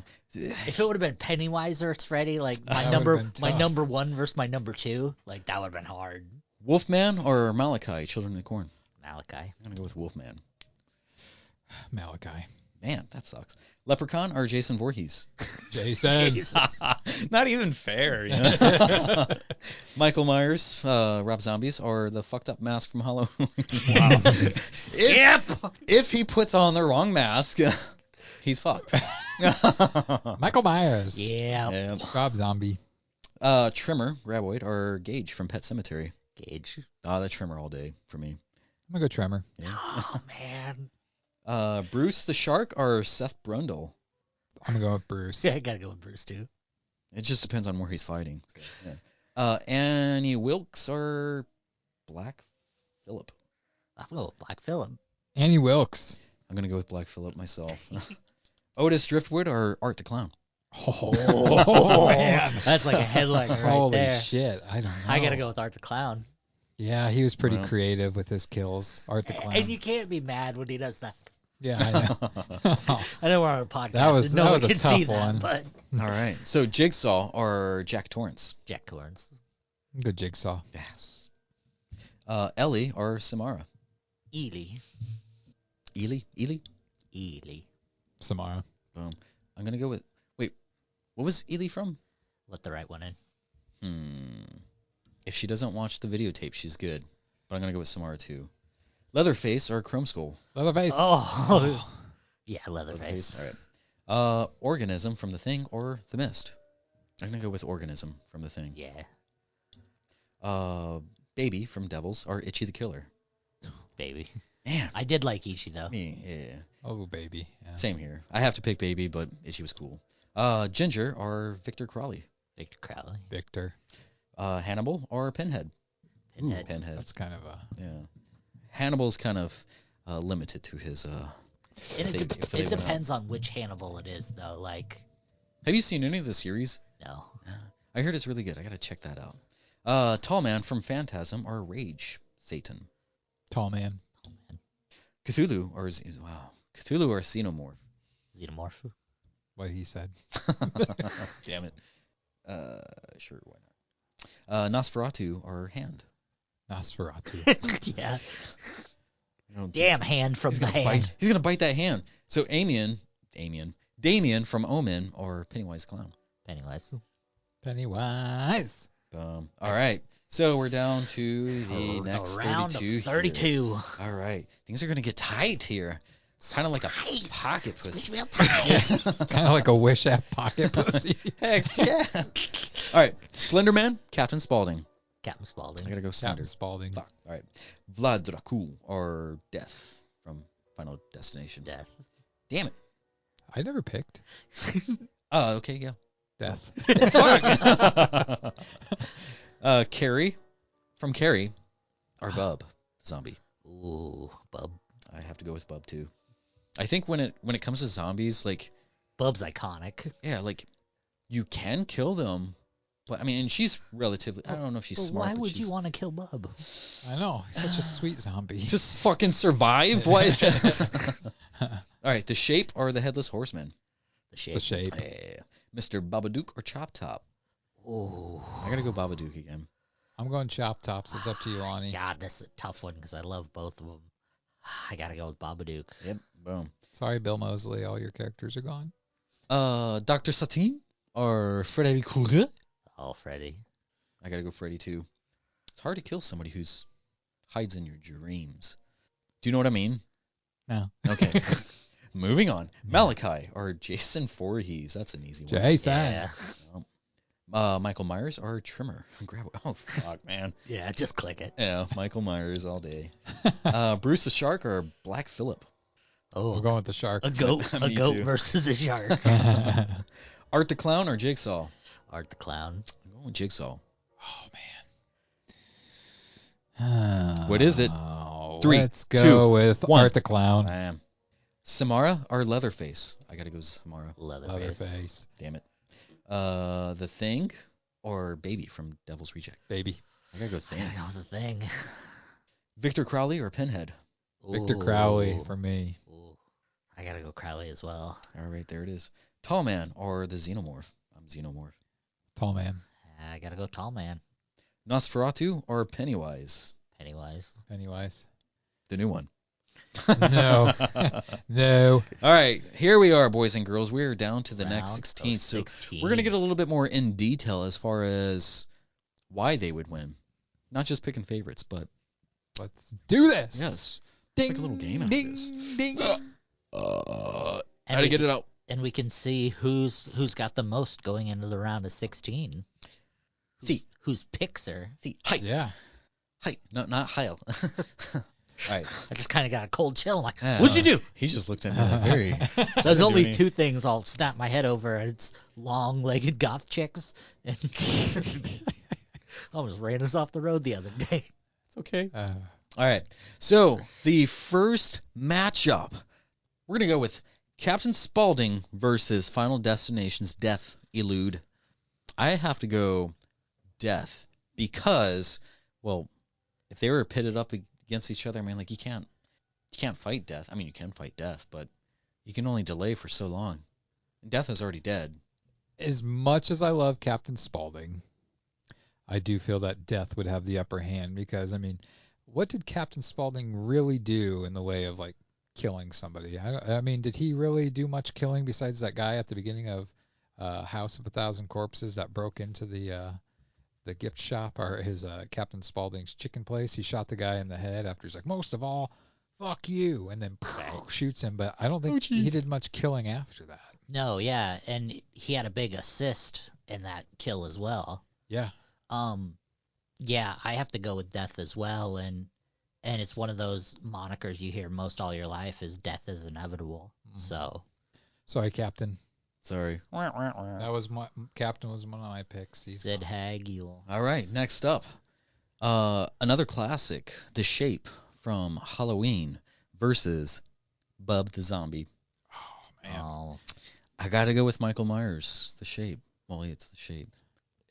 It would be an interesting battle because they're both kind of slow moving. I mean, the original Michael Myers, they're both lovable. Yeah. I guess it depends. If Bub's armed with that gun and he shoots Michael Myers, but the thing is, Michael Myers gets shot several times. Six times. What good did that do? What did Loomis do? So I'm sorry, Bub, and I'm sorry, Michael, but your pick, Bub, is not going to make it in my eyes. It's going to be The Shape. Well, and if you think about it too, like there was other slashers in the 80s, in the late 70s, but who's really responsible for the slasher boom? Right. All right. Next match. We're going with The Shape there. Next match up here. Mr. Babadook or Freddy Krueger. So Freddy has a weakness. I don't recall what Babadook's weakness is. They're both really the same weakness. It's just turning your back on them. Well, if you turn your back on Freddy, that's an easy opening. If you stop giving him power. Do you remember? Oh, I guess, yeah, huh? That makes sense. Go ahead. But he goes after your kids after that, so I like my kids still, you know? Well, the thing is, I know a little bit more about Freddy Krueger, and I'd rather go with the killer I know than the killer I don't know, so I'm going to pick Freddy. Yeah. Freddy kind of is a little bit more inviting, too. Like, he makes it funny, depending on which ones you're watching. The Babadook is always creepy as fuck, though. Right. Like, with his wonkety, right. like, yeah. So you pick Babadook, I pick Freddy, so... And that, they're both my picks, and the Babadook was able to keep a movie scary and keep a presence in a movie for being in the movie a total of 30 seconds. But Nightmare on Elm Street's my favorite movie ever, so I have to go with Freddy. He took, like I said, a slasher franchise, and we watched that. Yeah. We watched that history of horror, and he single-handedly brought the slasher genre back. I laughed because I looked ahead. Oh. So this one's been done before, kind of. No, it hasn't. Fuck. Shit, just tell us. This one so should have been done. Freddy's advancing. This one should have been done before. Freddy's going on. So we have Michael Myers, Freddy. Oh. So two of the classic ones. Yeah, moving on. So Jason Voorhees from the originals. Yes. Series. Or the Manhattan version, whatever. Yes. Versus Michael Myers, Rob Zombie's version. Oh, fuck. Oh, wow. I'm going to start this because I feel like I would be easily be swayed by what you guys say. I got to go with Jason. I got to go with Michael Myers. Oh, you guys are putting this on me. Well, I got to go with Jason just because, the cultural impact Jason had on cinema and horror, and his 7-movie run before all the ancillary bad movies he did. I never got on the Jason bandwagon. Like, I've always been up for Michael Myers. I mean, he is, as they researched, completely and total evil. As much as you bring him down, don't bring me down. Bruce. I would have to say, I mean, this is seriously a tough one for me because the Kane Hodder Jason Voorhees from Jason Takes Manhattan versus Rob Zombie's Michael Myers. That would be a fight I would love to see. Right, absolutely. I think Tyler Maine's Michael Myers was just so fucking brutal. I mean, when he, like, especially in part 2 at the hospital, when he just like stabs that nurse over and over and over and over and over again, and he stomps on the guy's head. I just, this is a tough one, but I'm gonna go with Rob Zombie's Michael Myers. Boom. That's the winner. Oh, that was tough. Mike Myers. Mike Myers. So we have 2 Michael Myers that have advanced. Yeah. All right. So, this one might be an easy one. Just depends on how creative one or the other is going to be. One is acting on instinct, and the other is acting on also instinct, I guess. Art the Clown versus Bruce the Shark. Oh.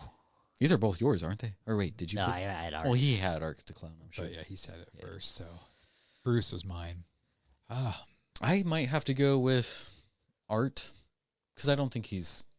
I think we're all in agreement. So yeah, it's gonna be Art the Clown. Yeah.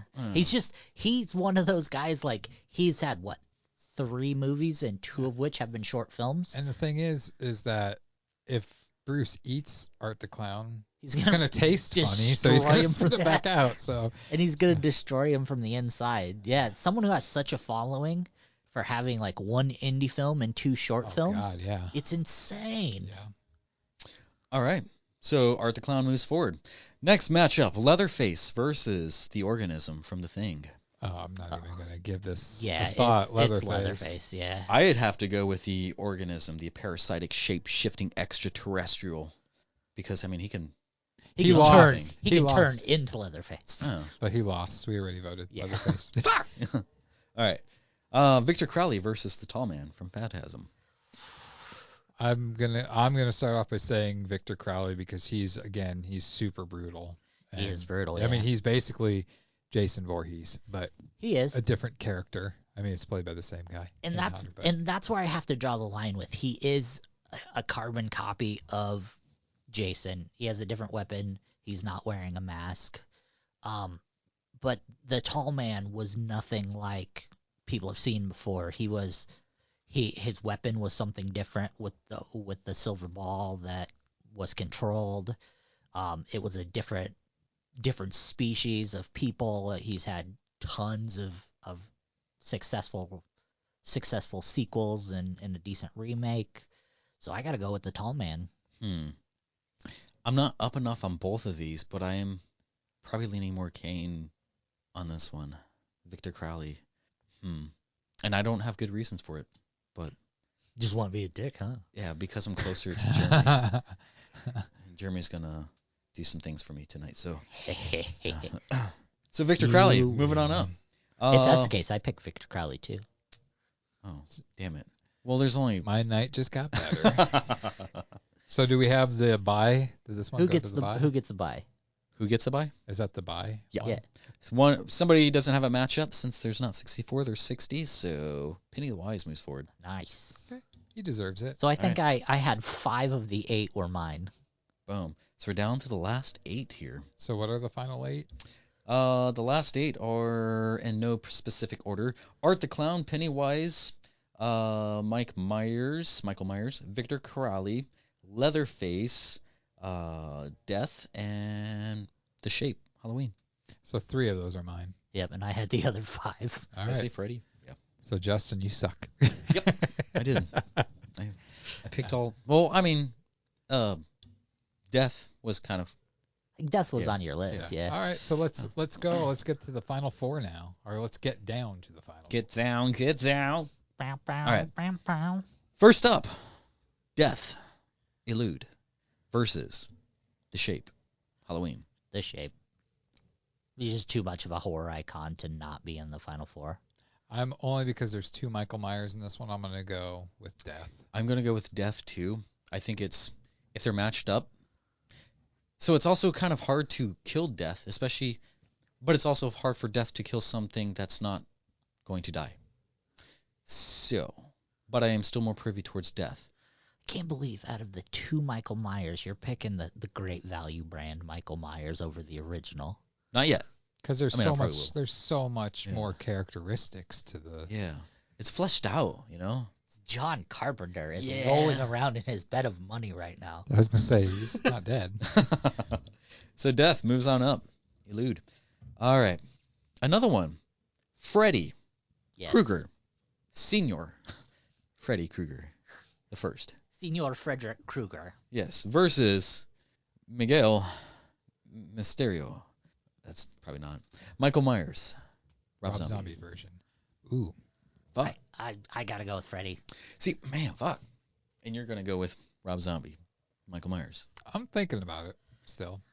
I am drawn between. Like, I love the dream play type of stuff. You can go to any kid from the ages of 11 to 17 right now, show them a picture of Freddy Krueger and go, who is this?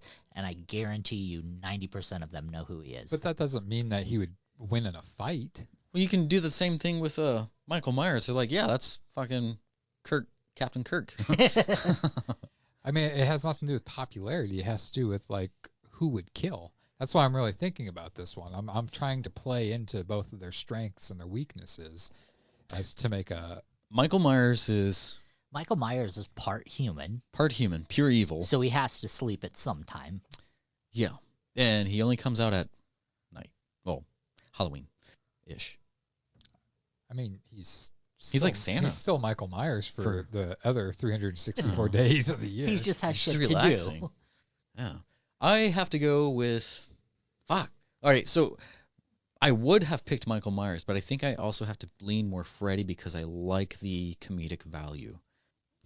Well, I was gonna say that there is a factor here, and that's Laurie Strode, Michael Myers' sister. I think Freddy would be more prone into attacking Michael Myers' sister more so than Michael Myers. Your enemy is my enemy. I don't know. Because he prefers to go after the young and weak. And it's, I mean, aside from part 2, I mean, most of Freddy's he fought victims Jason. that he was going after, the main ones were women. He fought Jason. That was an awesome movie. Well, it was. He's killed multiple males. It's just whoever the children are around. Right. But did he also fight Scorpion? But he Bat in the Sun. He likes going after. He generally leaves the younger. females to But he last. likes younger, and Michael Myers is like in his 30s. He kills for the killing. I'm gonna go with Michael Myers just because I think that Freddy would be preoccupied with Laurie Strode. So it's 1-1. Justin, you have the final say. I picked Freddy. Oh, did you? Oh yeah. Shit. I wanted to pick Michael Myers in the beginning, but I think because of like the character, the comedic value, Rob Zombie's Michael Myers is it's crazy awesome. But man, that is hard. I'm leaning more Freddy though. Final answer? Freddy. Okay. All right. Moving on. Art the Clown versus Leatherface. Oh shit. Oh, that's a tough one. That's two brutal characters there. I have to go with Art the Clown. I think he's a little bit more, I don't want to say calculated, but less to be unhinged. He's not as, I mean, he's can be pretty demented, but he's not running around. I mean, to me, it depends on which Leatherface. If you're going with Leatherface from Texas Chainsaw 2, that's the matchup I'd like to see because that Leatherface is a little bit more comedic and kind of theatrical like Art the Clown is. I don't know, man. This is a tough one. All right. I guess this is tougher than Jason versus Michael Myers. All right. It's he's got Leatherface has a supportive family, so he's got that. I'm just even though Leatherface is god. It's hard because we don't have that much on Art the Clown. Like we have all this knowledge of Leatherface. He's been in plethoras of movies and plethoras of remakes. But Art the Clown, we just don't know what he's capable of. And he's really like only killed females. Right. For the most part. Yeah, I mean, he did kill a the couple guys. Yeah. Oh yeah, and the pizza shop owner and the So, I don't know. I mean, but you gotta look at Leatherface's weapon of choice. Mm-hmm. A chainsaw is pretty hard to beat. The only reason I would say Art the Clown is because I Close think combat. a dream matchup that could happen is Art the Clown and Freddy. Yeah. And that would be a very interesting one. I mean, God, we've eliminated all the like beasts of Slashers, killers. yeah. Like Most of them. It's kind of, oh man. Whew. I gotta go with Art the Clown. Same. I love Leatherface, but he's just too much of a loose cannon. Like, you can't put. Come with us, man. I'm Leatherface. Come with us. Well, you lost. You just can't. Like, Leatherface is so iconic, but Art the Clown, like, putting one versus the other. He's like a smarter Leatherface. I feel like Leatherface could I wouldn't chop go that off. far. Like, Leatherface could chop off a limb, and he Wait. would keep coming. I think that would throw Leatherface off his game, because in number 2 he showed empathy for that girl. Like, he almost became cocksure. Yeah, because it was a attractive female. You know, like he wants to bone Art the Clown. You think everybody wants to bone Art Anyways, the Clown? Leatherface lost. Moving on. All right. This one I think will be an easy one. Pennywise versus Victor Crowley. I'm Pennywise. That's not as easy as you Yeah, think. That's that's- basically Leatherface and Art the Clown Part 2. What the fuck? So I'm just going to go you- ahead and pick Pennywise. You pick Pennywise, okay. Well, Yeah, moving on. no. They're both creatures that basically can't die, Yeah. and the story of them is what keeps them alive. This is a crazy matchup, huh? It is. Nobody It's saw getting these difficult. brackets. Is any of your main picks on? Not anymore. No? Okay. Well, Victor Crowley's yours. He's not like Oh, no, like one of his ones that he thought was going to win it. Oh, I the one thought, that I thought was going to win it just got eliminated last round. yeah, I thought Yeah. Cthulhu was going to take it. Or death, but Oh my gosh. or is sexually transmitted, but you can't really, if you're not I'm consenting. I'm going with the fact that if these two physically up. physically fought. Victor Crowley would just mutilate Pennywise. So 100%. I'm going Victor Crowley. So it's 1-1. Fuck. Lonnie, it's up to you. So Actually, now that you say that, if Victor Crowley isn't afraid of him, it doesn't matter. Are we going to have our first sway? I think I'm swaying, to yeah. the other Well, this is side? kind of like my second sway, because I Well, swayed on. if he's not scared of him, absolutely. But Victor Crowley has the mentality of a child, because that's when all the trauma happened to him. So that's when he got burnt, Right. and he's back trying to find the killer of his father. So all he knows is childhood thoughts and Is his revenging his motivation- father. His motivations are based on What happened to his dad? revenge, Yes, in a sense. But but he has with no remorse or anything, I would assume fear isn't on his list of things to do. Do you do fear? I'm sticking with Victor Crowley for mine. Yeah, with Pennywise being an ethereal creature, I don't think fear would be an issue with him. If Pennywise gets the upper hand, like if he gets the surprise attack, maybe. But I think because of fear not being an issue, I think Victor might. But Victor Crowley gets beat from just physical abuse. Like in all of his films, that's what stops him. Pennywise got stopped by kids laughing at him. Well, kids are dickheads. Well, this is between you Maybe guys they now. should have been on it. Kids from Pennywise. That goddamn Beverly Marsh. Yeah, I got to go with Victor Crowley too. All right, as Victor much it as I is. want to say Pennywise, I just don't think it's feasible. Last four. Is our final four Death, Freddy, Art, and Victor Crowley? It is. So I have 3. I have 1. I have half a one. Oh, this first one, I mean, It's Death versus Freddy. Yep. Yeah. See, I think this is kind of hard because like starting off like all these. Well, Death can't kill Freddy, and Freddy can't kill Death. Right. oh my god. So if this is crazy shit. I think Freddy wins it because, well, it will always be elusive.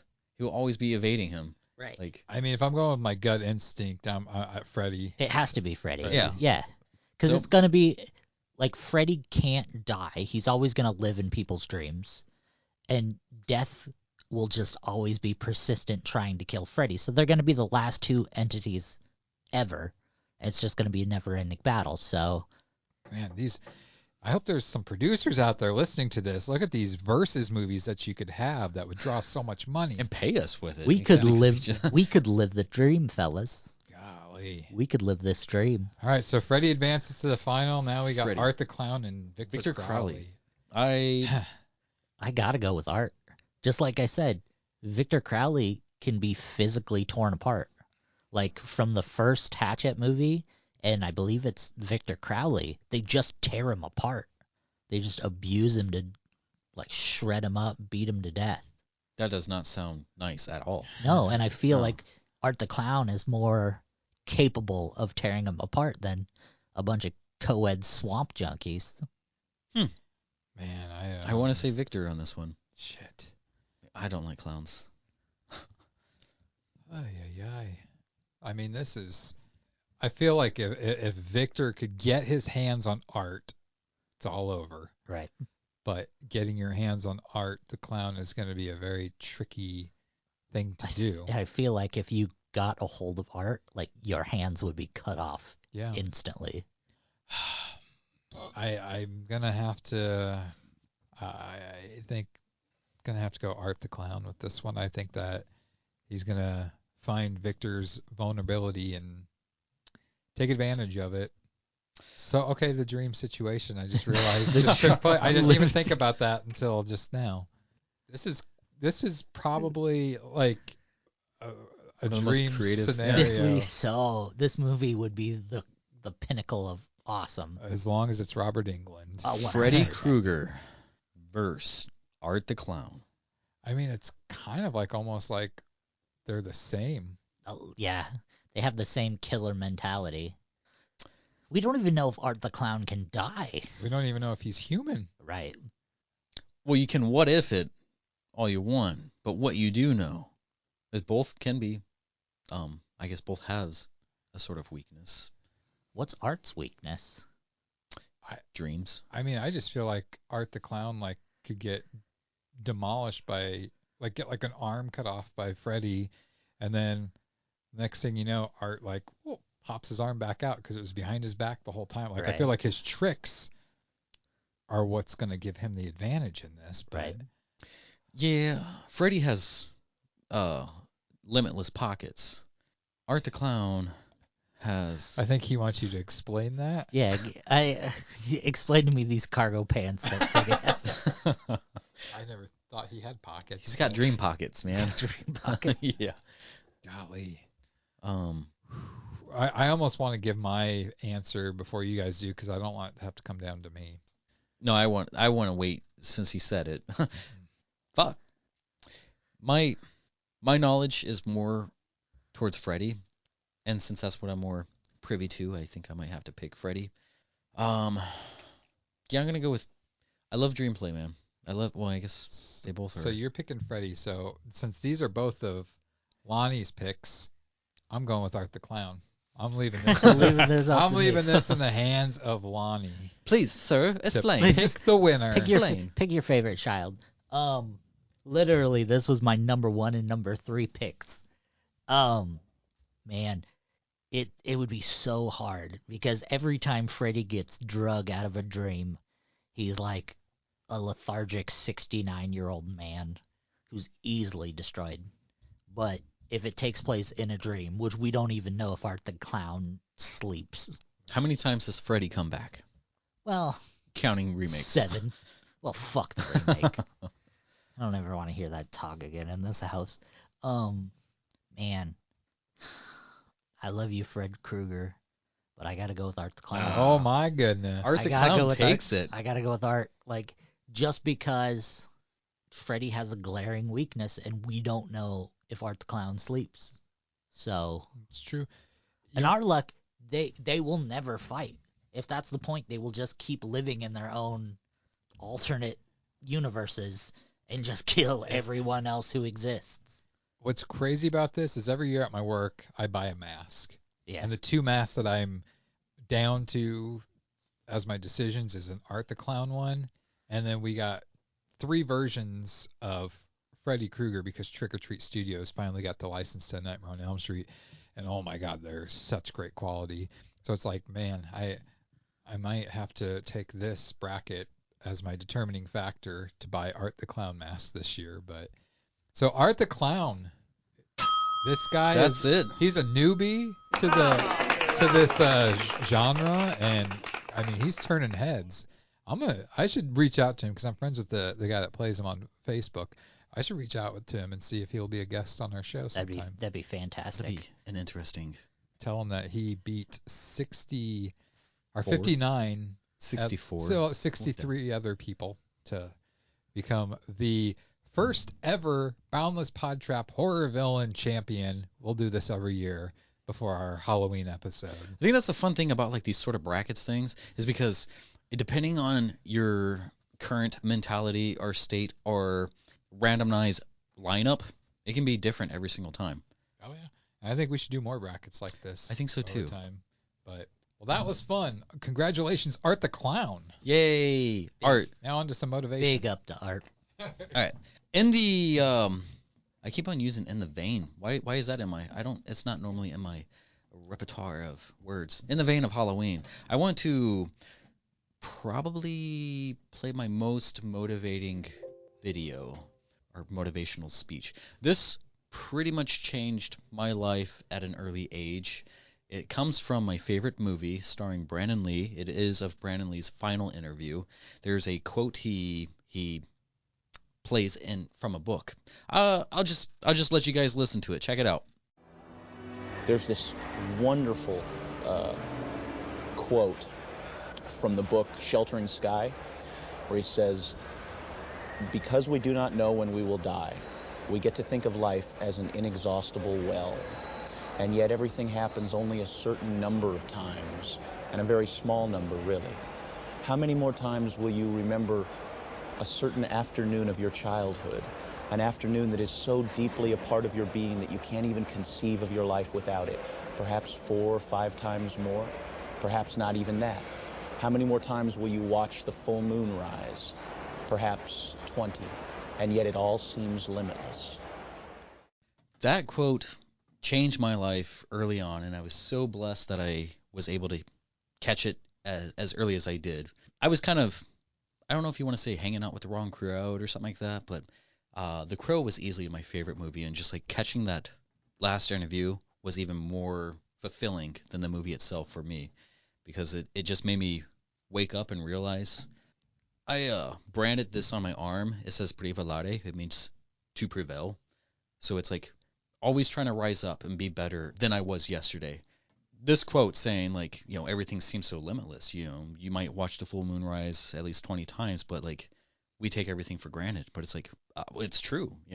We don't know. We procrastinate tomorrow. What do you got? What was your guys' take? Have you guys heard that before? No, I have not heard that. It's the whole, like you said, taking life for granted. I think too many people do that. Especially nowadays with everything going on. I mean, I've always said tomorrow's not a guarantee, so you should kind of live life to the fullest right now. And yeah, absolutely.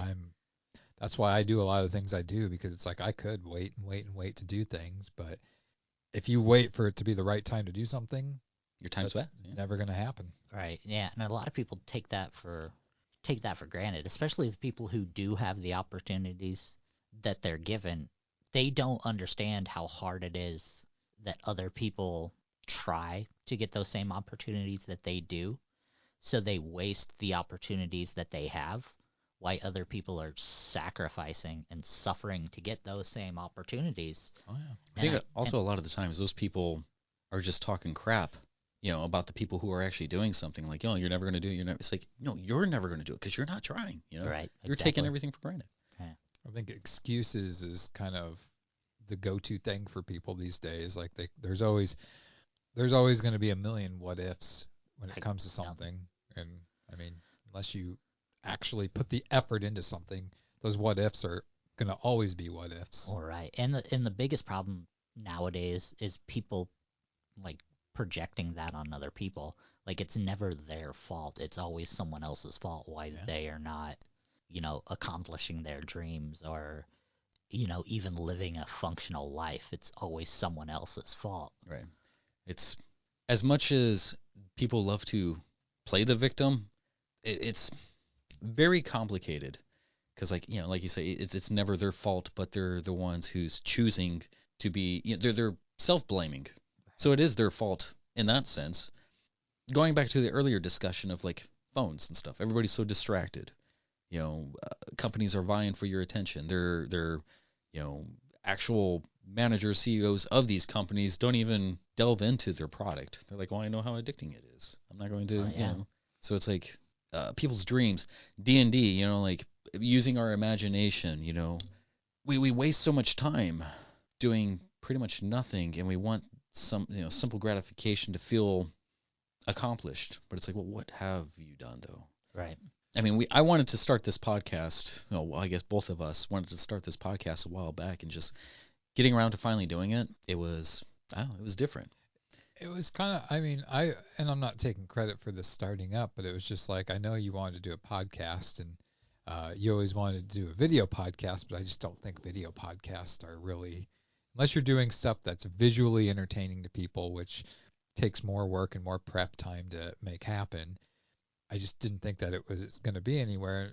And it's like, you know, I just felt like I knew you wanted to do it, but I don't think you felt like you knew the right steps to take. And that's why it's just like, I kind of like wanted to like step in there and be like, well, let's just do it. Like, right. Let's get the equipment. We have the equipment. Now we got to do it. And I mean, not that we're popular by any means, but I mean, well, we're reaching our avenues too. I mean, we just started Shorty Films, working on the second project, which, what are we, not even 3 months in?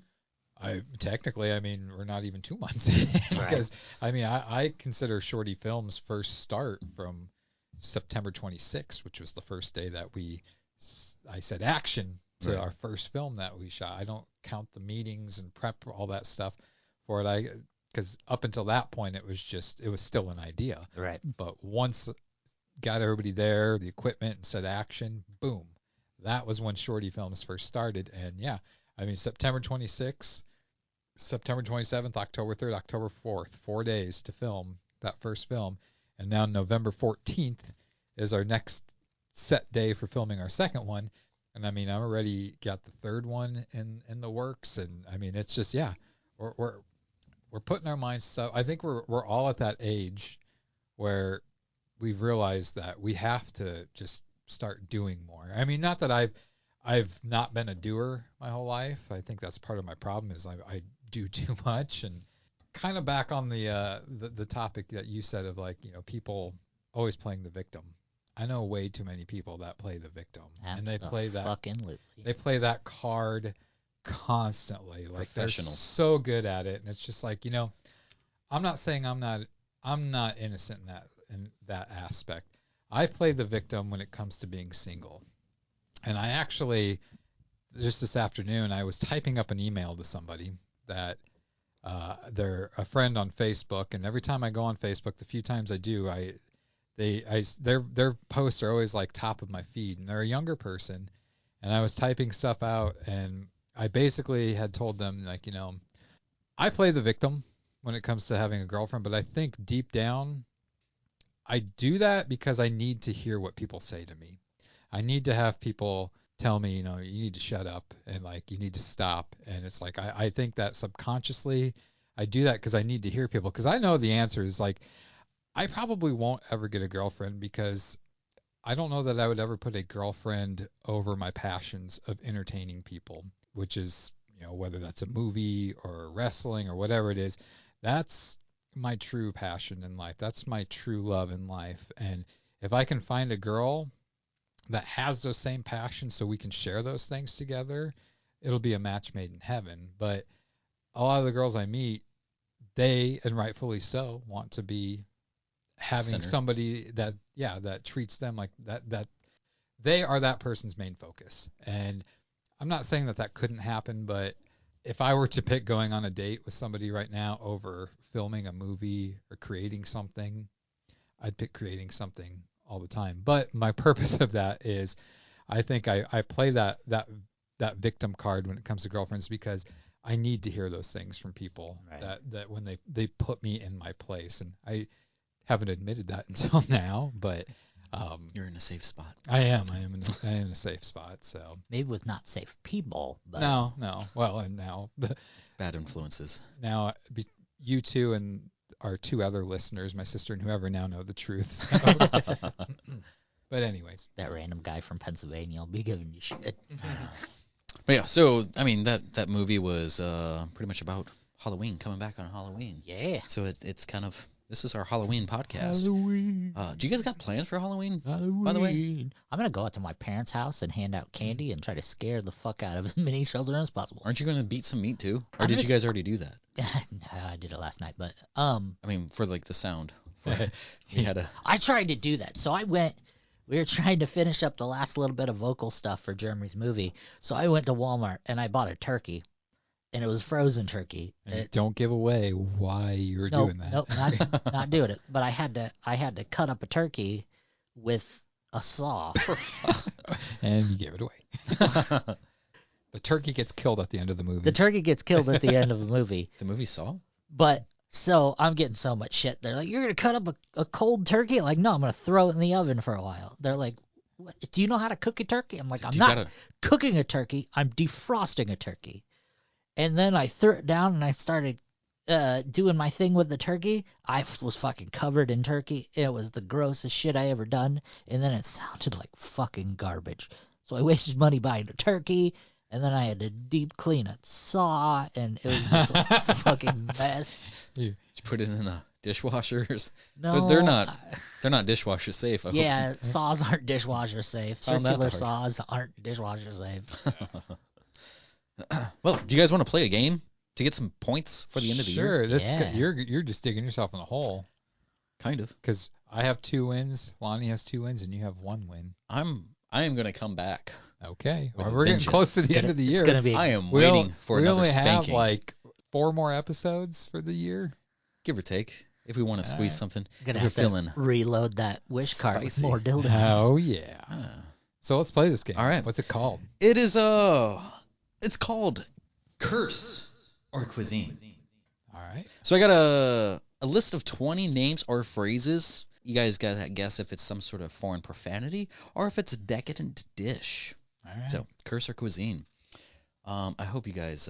I'll probably start off with some easy ones for you guys. So do we just say stop if we know it? Yeah. Or? Oh, I mean, I will give you both, and then you guys can select what you think it is. Curse or cuisine. So we both could guess cuisine, and Yeah. if we're right, we both get points. And I will tally up. Okay. All so right. you give us a word, and we each get a word. Cool. Oh, it's the same word. Yeah. But we both get a pick. What do you think it is? Like we can both pick the same Oh, thing. got it. So one word, So and then we each pick, and then okay, I got this shit. Whoever has the most points at the end. Let's do wins. it. Let's do it. If you guys both tie, I win. I'll get a point. Spaghetti. I'm gonna put my name down too. Oh shit! That to is not. Come on. Fuck bag burger. Nope. All right. Dustin Ferguson will. If it's tie, he gets another point. At the end of the season, Jeremy has 2 points. Lonnie has 2 points. Justin has 1 point. Dustin Ferguson 14 points. Dustin always gets the good ones. All right, let's do this. All right, first one. Shiitake. That's a cuisine. Yeah, it's a cuisine. Cuisine. You guys both think it's a cuisine? Of course it is. It's I try to start off easy. It's Shiitake mushroom. It's a Japanese origin. Next one, number 2. Do you guys want to guess ahead of time? That way it would help. Shut the fuck up. Is that your guess? Kumquat. It's a cuisine. Okay. You guys are good. You guys are good. Do you guys study? You guys are really well versed in worldly dishes. I know it's gonna get into like weird shit, so let's get into it. Mega pussy. I'm gonna guess a curse. Yeah, I think that falls on the curse word scale. It's actually kind of a What's-It, which is kind of like a cheesy puff in Finland. So it's a cuisine.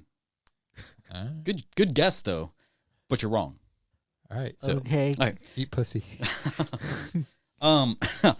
Next one. Golden Gay Time.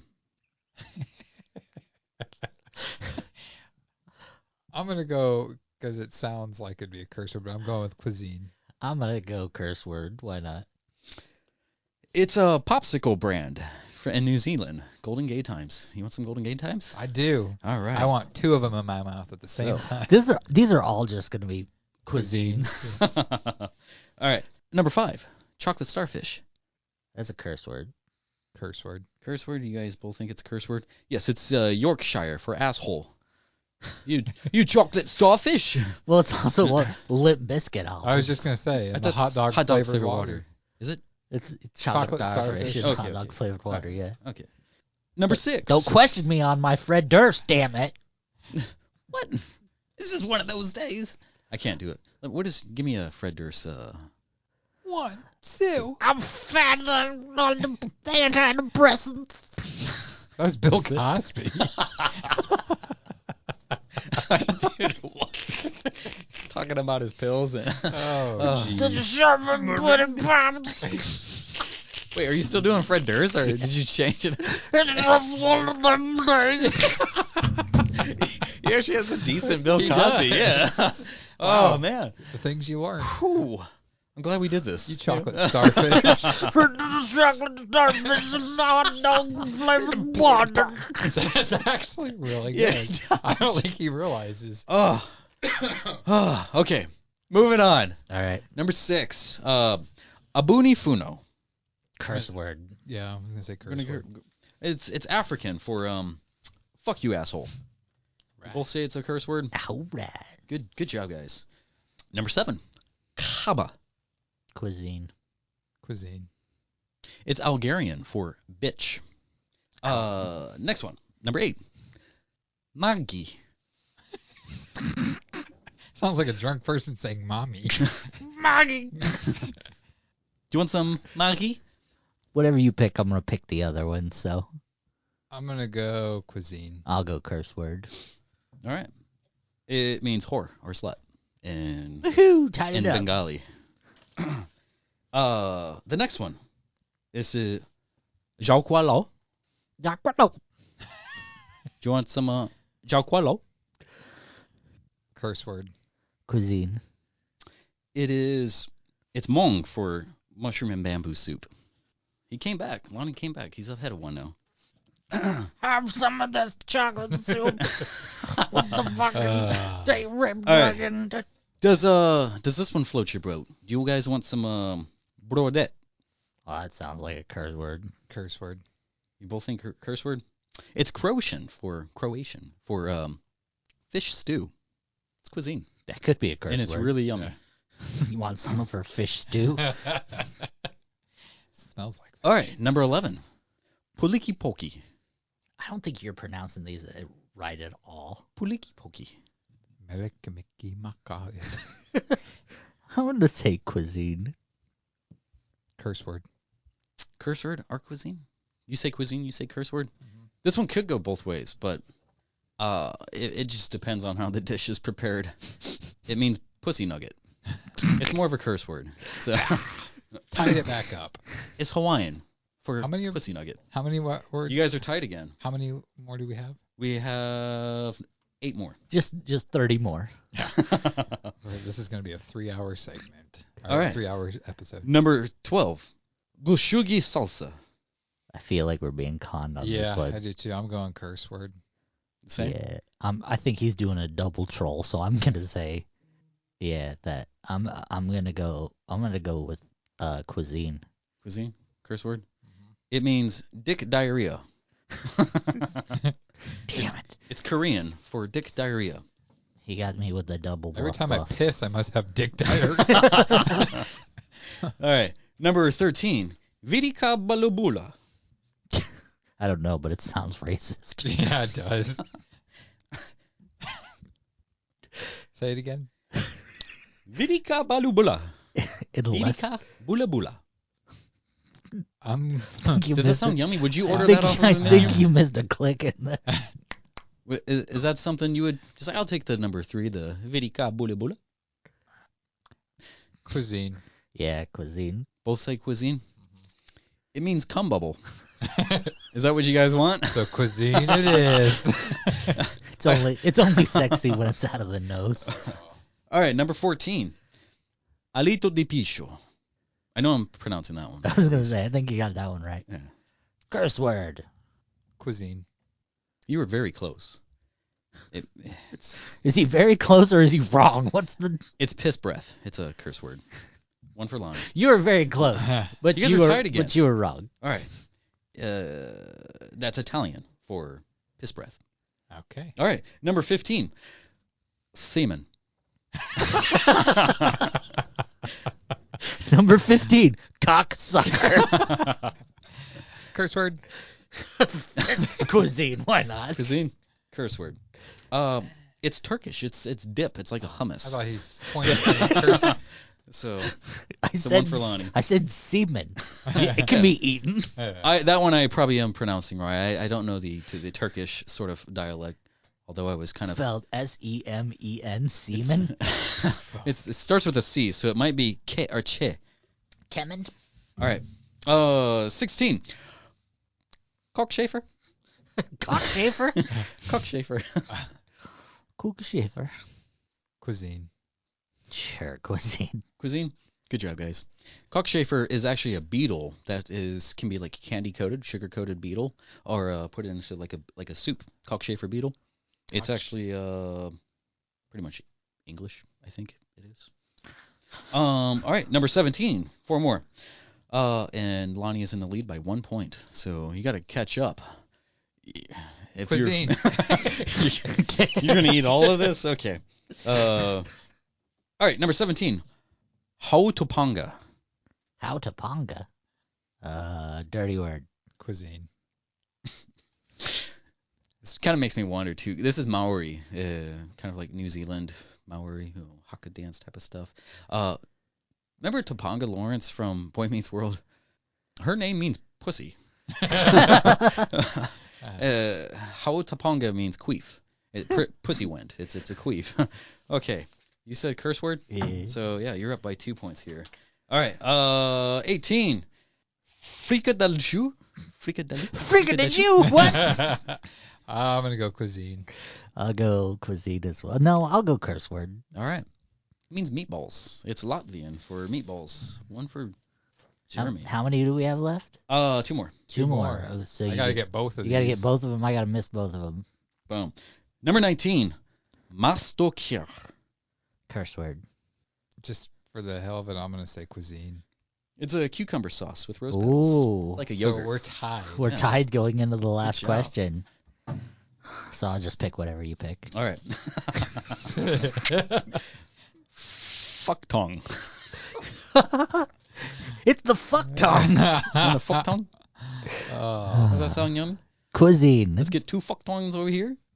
See, I kind of want to just go the opposite of you, just to play Just out be that winner way, take all. But I really feel like It's got to be a cuisine. Yeah, I think He it's- emphasized fuck way too much.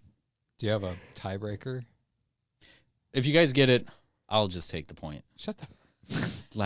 That's what I put in that's the rules. So you get a point if we tie. So you either have to sacrifice a point or tie. You don't get the point, you goddamn No, cheater. I don't make the rules, man. I know, so there is no rule then about the tiebreaker point. I don't know what I want to do in this situation. Fuck tongue.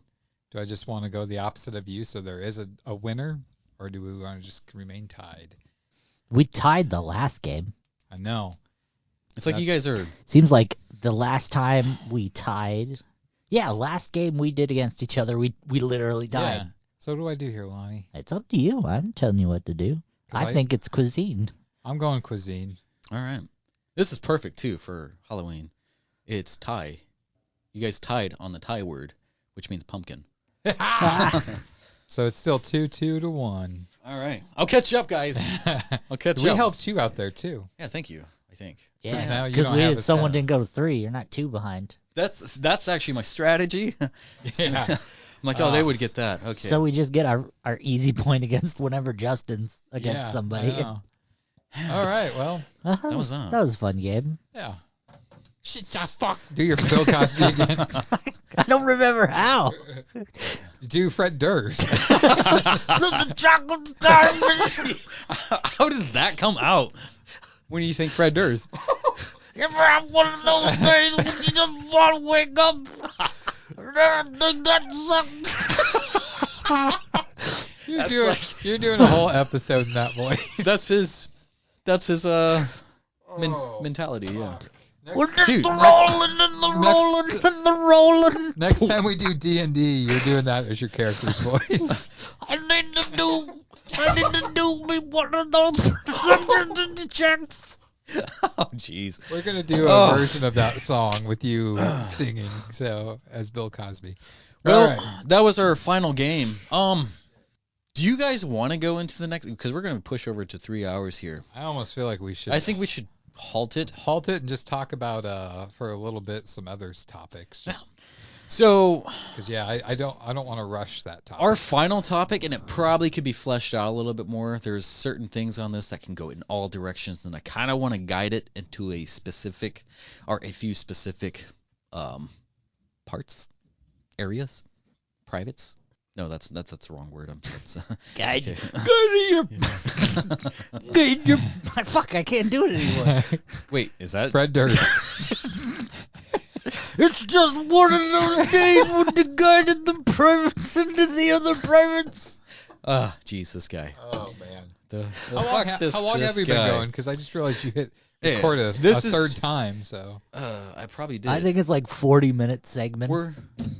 We're about 2.5 hours in. Oh shit. And we did pause it, and we'll have to cut some stuff. But yeah, no. So our final topic was going to be identity politics, and we did start off the podcast saying we don't want to get into politics, so it looks like we're not going to get into politics. Yeah, we're not. So yeah. I love how that's like that's my go-to. The segue of everybody. Yeah. And then we look at each other and it's like, fucking take this torch. I just carried it for a little while. But So what's in the works with us recently? We haven't fully released what we're going to be doing. We got the first movie, One More Body's in the editing phase. So I don't think that we weren't in production during the last. No, yeah. We were. We just didn't mention anything in the video podcast. Yeah. If you guys haven't checked our D&D video podcast, check that out. It will cut off a few feeds towards the end of it. But it was pretty much just the highlights of what we did as far as like playing the Dungeons and Dragons for real for the first time all together. Something fun. Oh, yeah. Yeah, it was a blast. With One More Body, that was it's officially somewhat off of my shoulders now. This past excellent cast, excellent crew. Yeah, pretty smooth for the most part. Yeah, I mean it's hard to explain because when you have an idea as a writer and you put it on paper in a screenplay format, you envision in your head what you think it's gonna look like and turn out to be. And I mean, I can honestly say that this movie was almost dead on exactly how I envisioned it, and it has to do with a great cast and a great crew, and I got to work with a lot of new people, and I mean, you guys were tremendous helps with it too, and it was a very ambitious first short film that we were gonna do, and for as ambitious as it was, I thought it was just smooth like butter. Yeah, I mean, yeah, it's primarily due to the extensive. I don't know if you want to say extensive, but covering all bases with the planning process, like dotting all of our T's and crossing our X's. Go with it. I mean, I try to be as organized as possible for everybody. I try to make things dummy proof, I guess. And I probably don't need to, but I think it makes it somewhat easier for people. And I mean, I'm not going to say this wasn't a stressful film because it was. I mean, you guys know me. I like to get coverage and as many angles as I possibly can, and that helps for the actors too, so they don't have to memorize huge chunks. But it's like every day I had to cut. I mean, our third day of filming was the longest day of filming, and I mean, we went over by 3 hours. All right. And it was just like having to cut so much stuff, and it's like, you hate to do it, but it's a business. I can't have people working like 14, 16-hour days when they're not really getting as an actor paid that much. As an actor's point of view, that's one of the worst things is to sit on set of a movie set or commercial shoot or something like that and not be used, but playing it smart and getting the people out of the way so they can go home and then use all the main players at the end. I mean, you have to assume that you're going to go over, but for the most part, we were on time on most everything except one day. I mean, every day we went over, but it wasn't any more than like a half hour to an hour, but it was just that one day. Right. And, but like I always said, you learn stuff every production you do. Absolutely. You learn stuff, and a lot of it's like what not to do. Well, yeah, and you got to think too. A lot of that, it's your first film you've done in what, 3 years? Yeah. So you got to get a lot of the hiccups out. The longest day we were having to deal with special effects as well, which puts a grinding halt on filming a lot of the times. That's why sometimes I wonder why do horror? Because I mean, it's special because effects it's make the it fucking best. It is. I mean, it really is. I mean, just to see our joys on our face, like when we'd watch the playbacks on the monitor, when we got to the gore parts of it, it was like, oh my God, I can't believe we're creating this. I've showed basically anyone who's standing still the part where we almost drowned our actor who will not be named. He signed a release, or she. Or they. Everybody signed releases. Or other. Yeah. But yeah, it was good to get back into filming. Like I really like I always say that's these gray hairs that are coming in like crazy on the sides of my head. It's not due to age.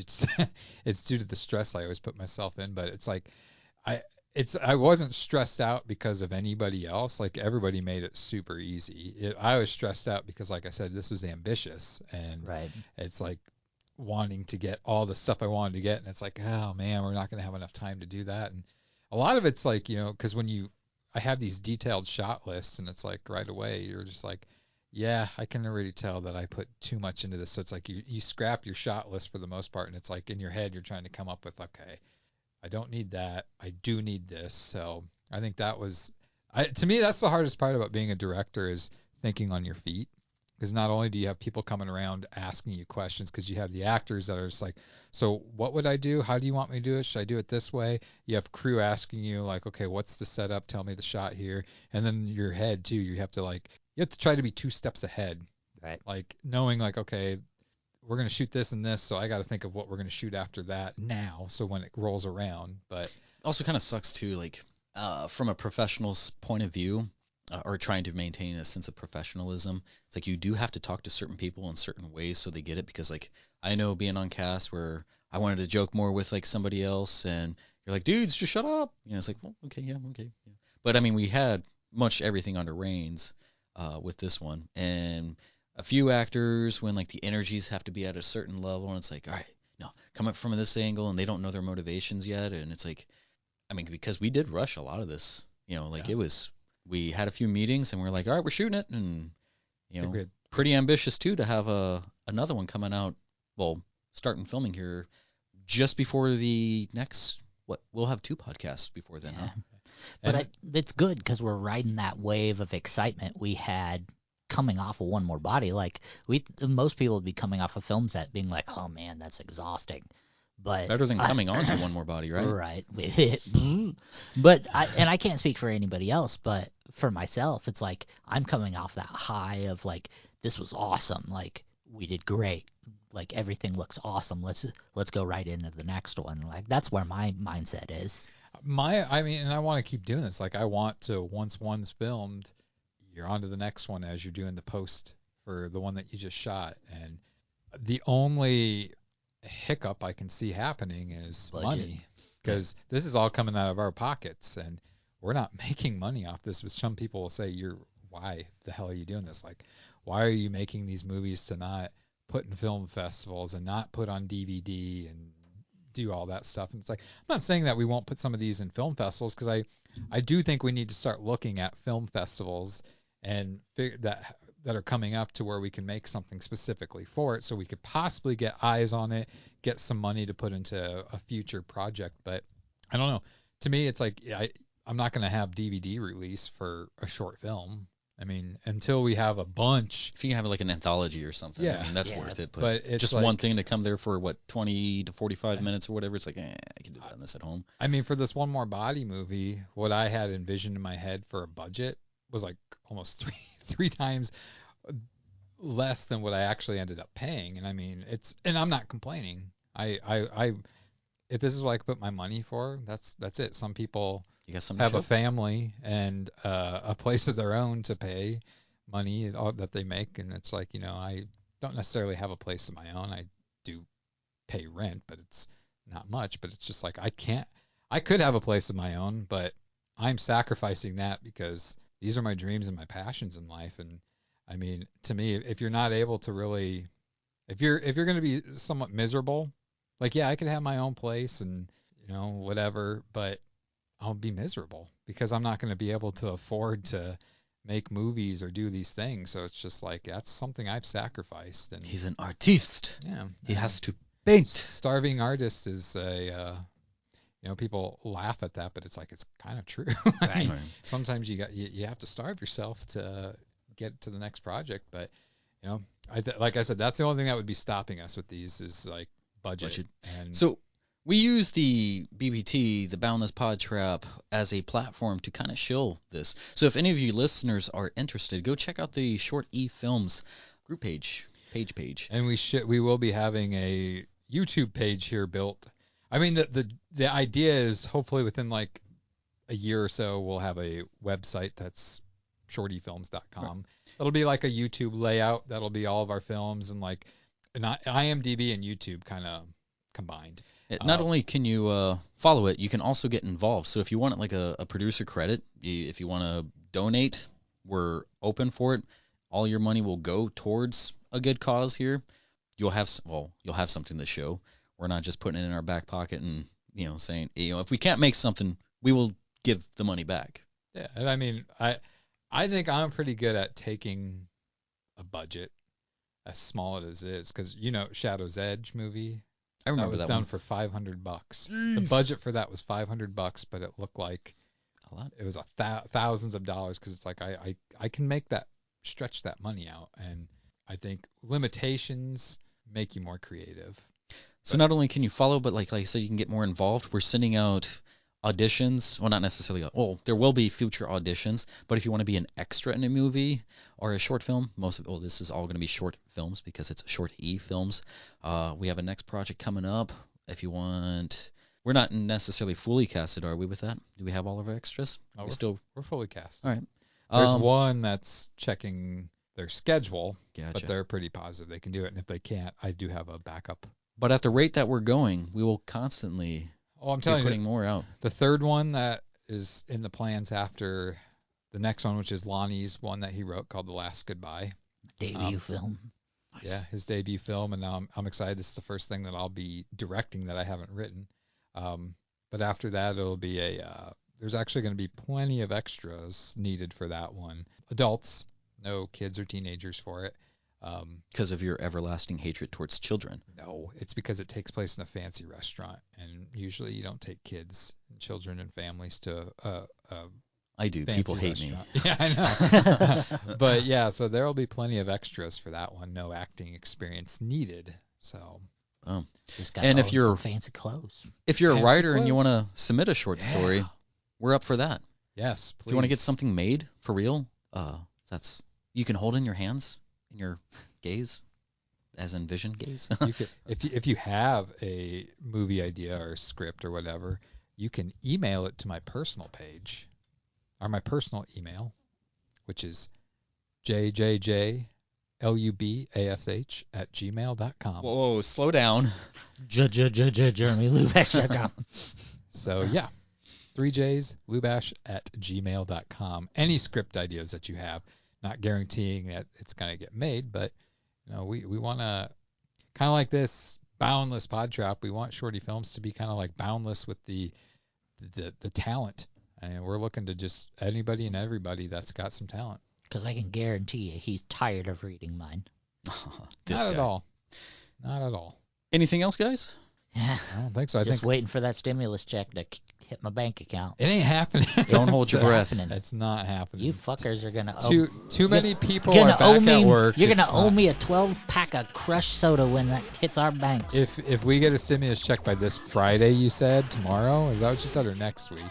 I don't. Before we film The Last Goodbye, we'll get it. I'll get you a 24-pack of orange soda if you get a stimulus package, and it ain't happening. Or some zebra gum. That's like Red, 2 minutes of flavor. 2 minutes? Get out of here. Like 2 seconds of flavor. Maybe, 24 pack. Maybe with the whole pack of gum. Yeah. So Lonnie, next episode 12, you got the reins for it. So.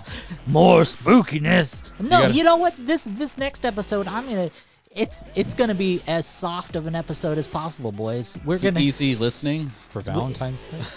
It's gonna be soft, fellas. Oh. We're gonna do some smooth jazz track listening. We're gonna do a movie review. Soft it's gonna like be my great. Skin, my coconut butter. Oh yeah. Skin. Yeah. That's sweet. Your garlic. Hey. It's gonna be dedicated to the frienders of the world. I can't do it. But yeah, stay tuned next time. That'll be episode 12 on... What day is that? That's going to be I don't know. The 9th of November, 2020. We're still in 2020. Fuck, guys. This needs to be over already. Just be thankful. Thanksgiving's coming. Sorry I didn't get to the final topic. You guys wouldn't care anyway. Like they're bummed out. They didn't even know about it. Damn it. Oh, by the way, I was waiting for Big that. Ten football starts this weekend. Shut up. Yeah, I was saying, woo! like, of the feet. No, that already. 2-6 season, bitches. Woo! That just happened this past weekend. Oh yeah, that's right. It was so bad we didn't even acknowledge it. But yeah. Thank you guys. Have a good night. BPT out. Wash your hands, you damn sick fools. Wear a mask. Thanks for listening to this week's episode. Join us next time for more absurdity that only the guys from the Boundless PodTrap can bring you.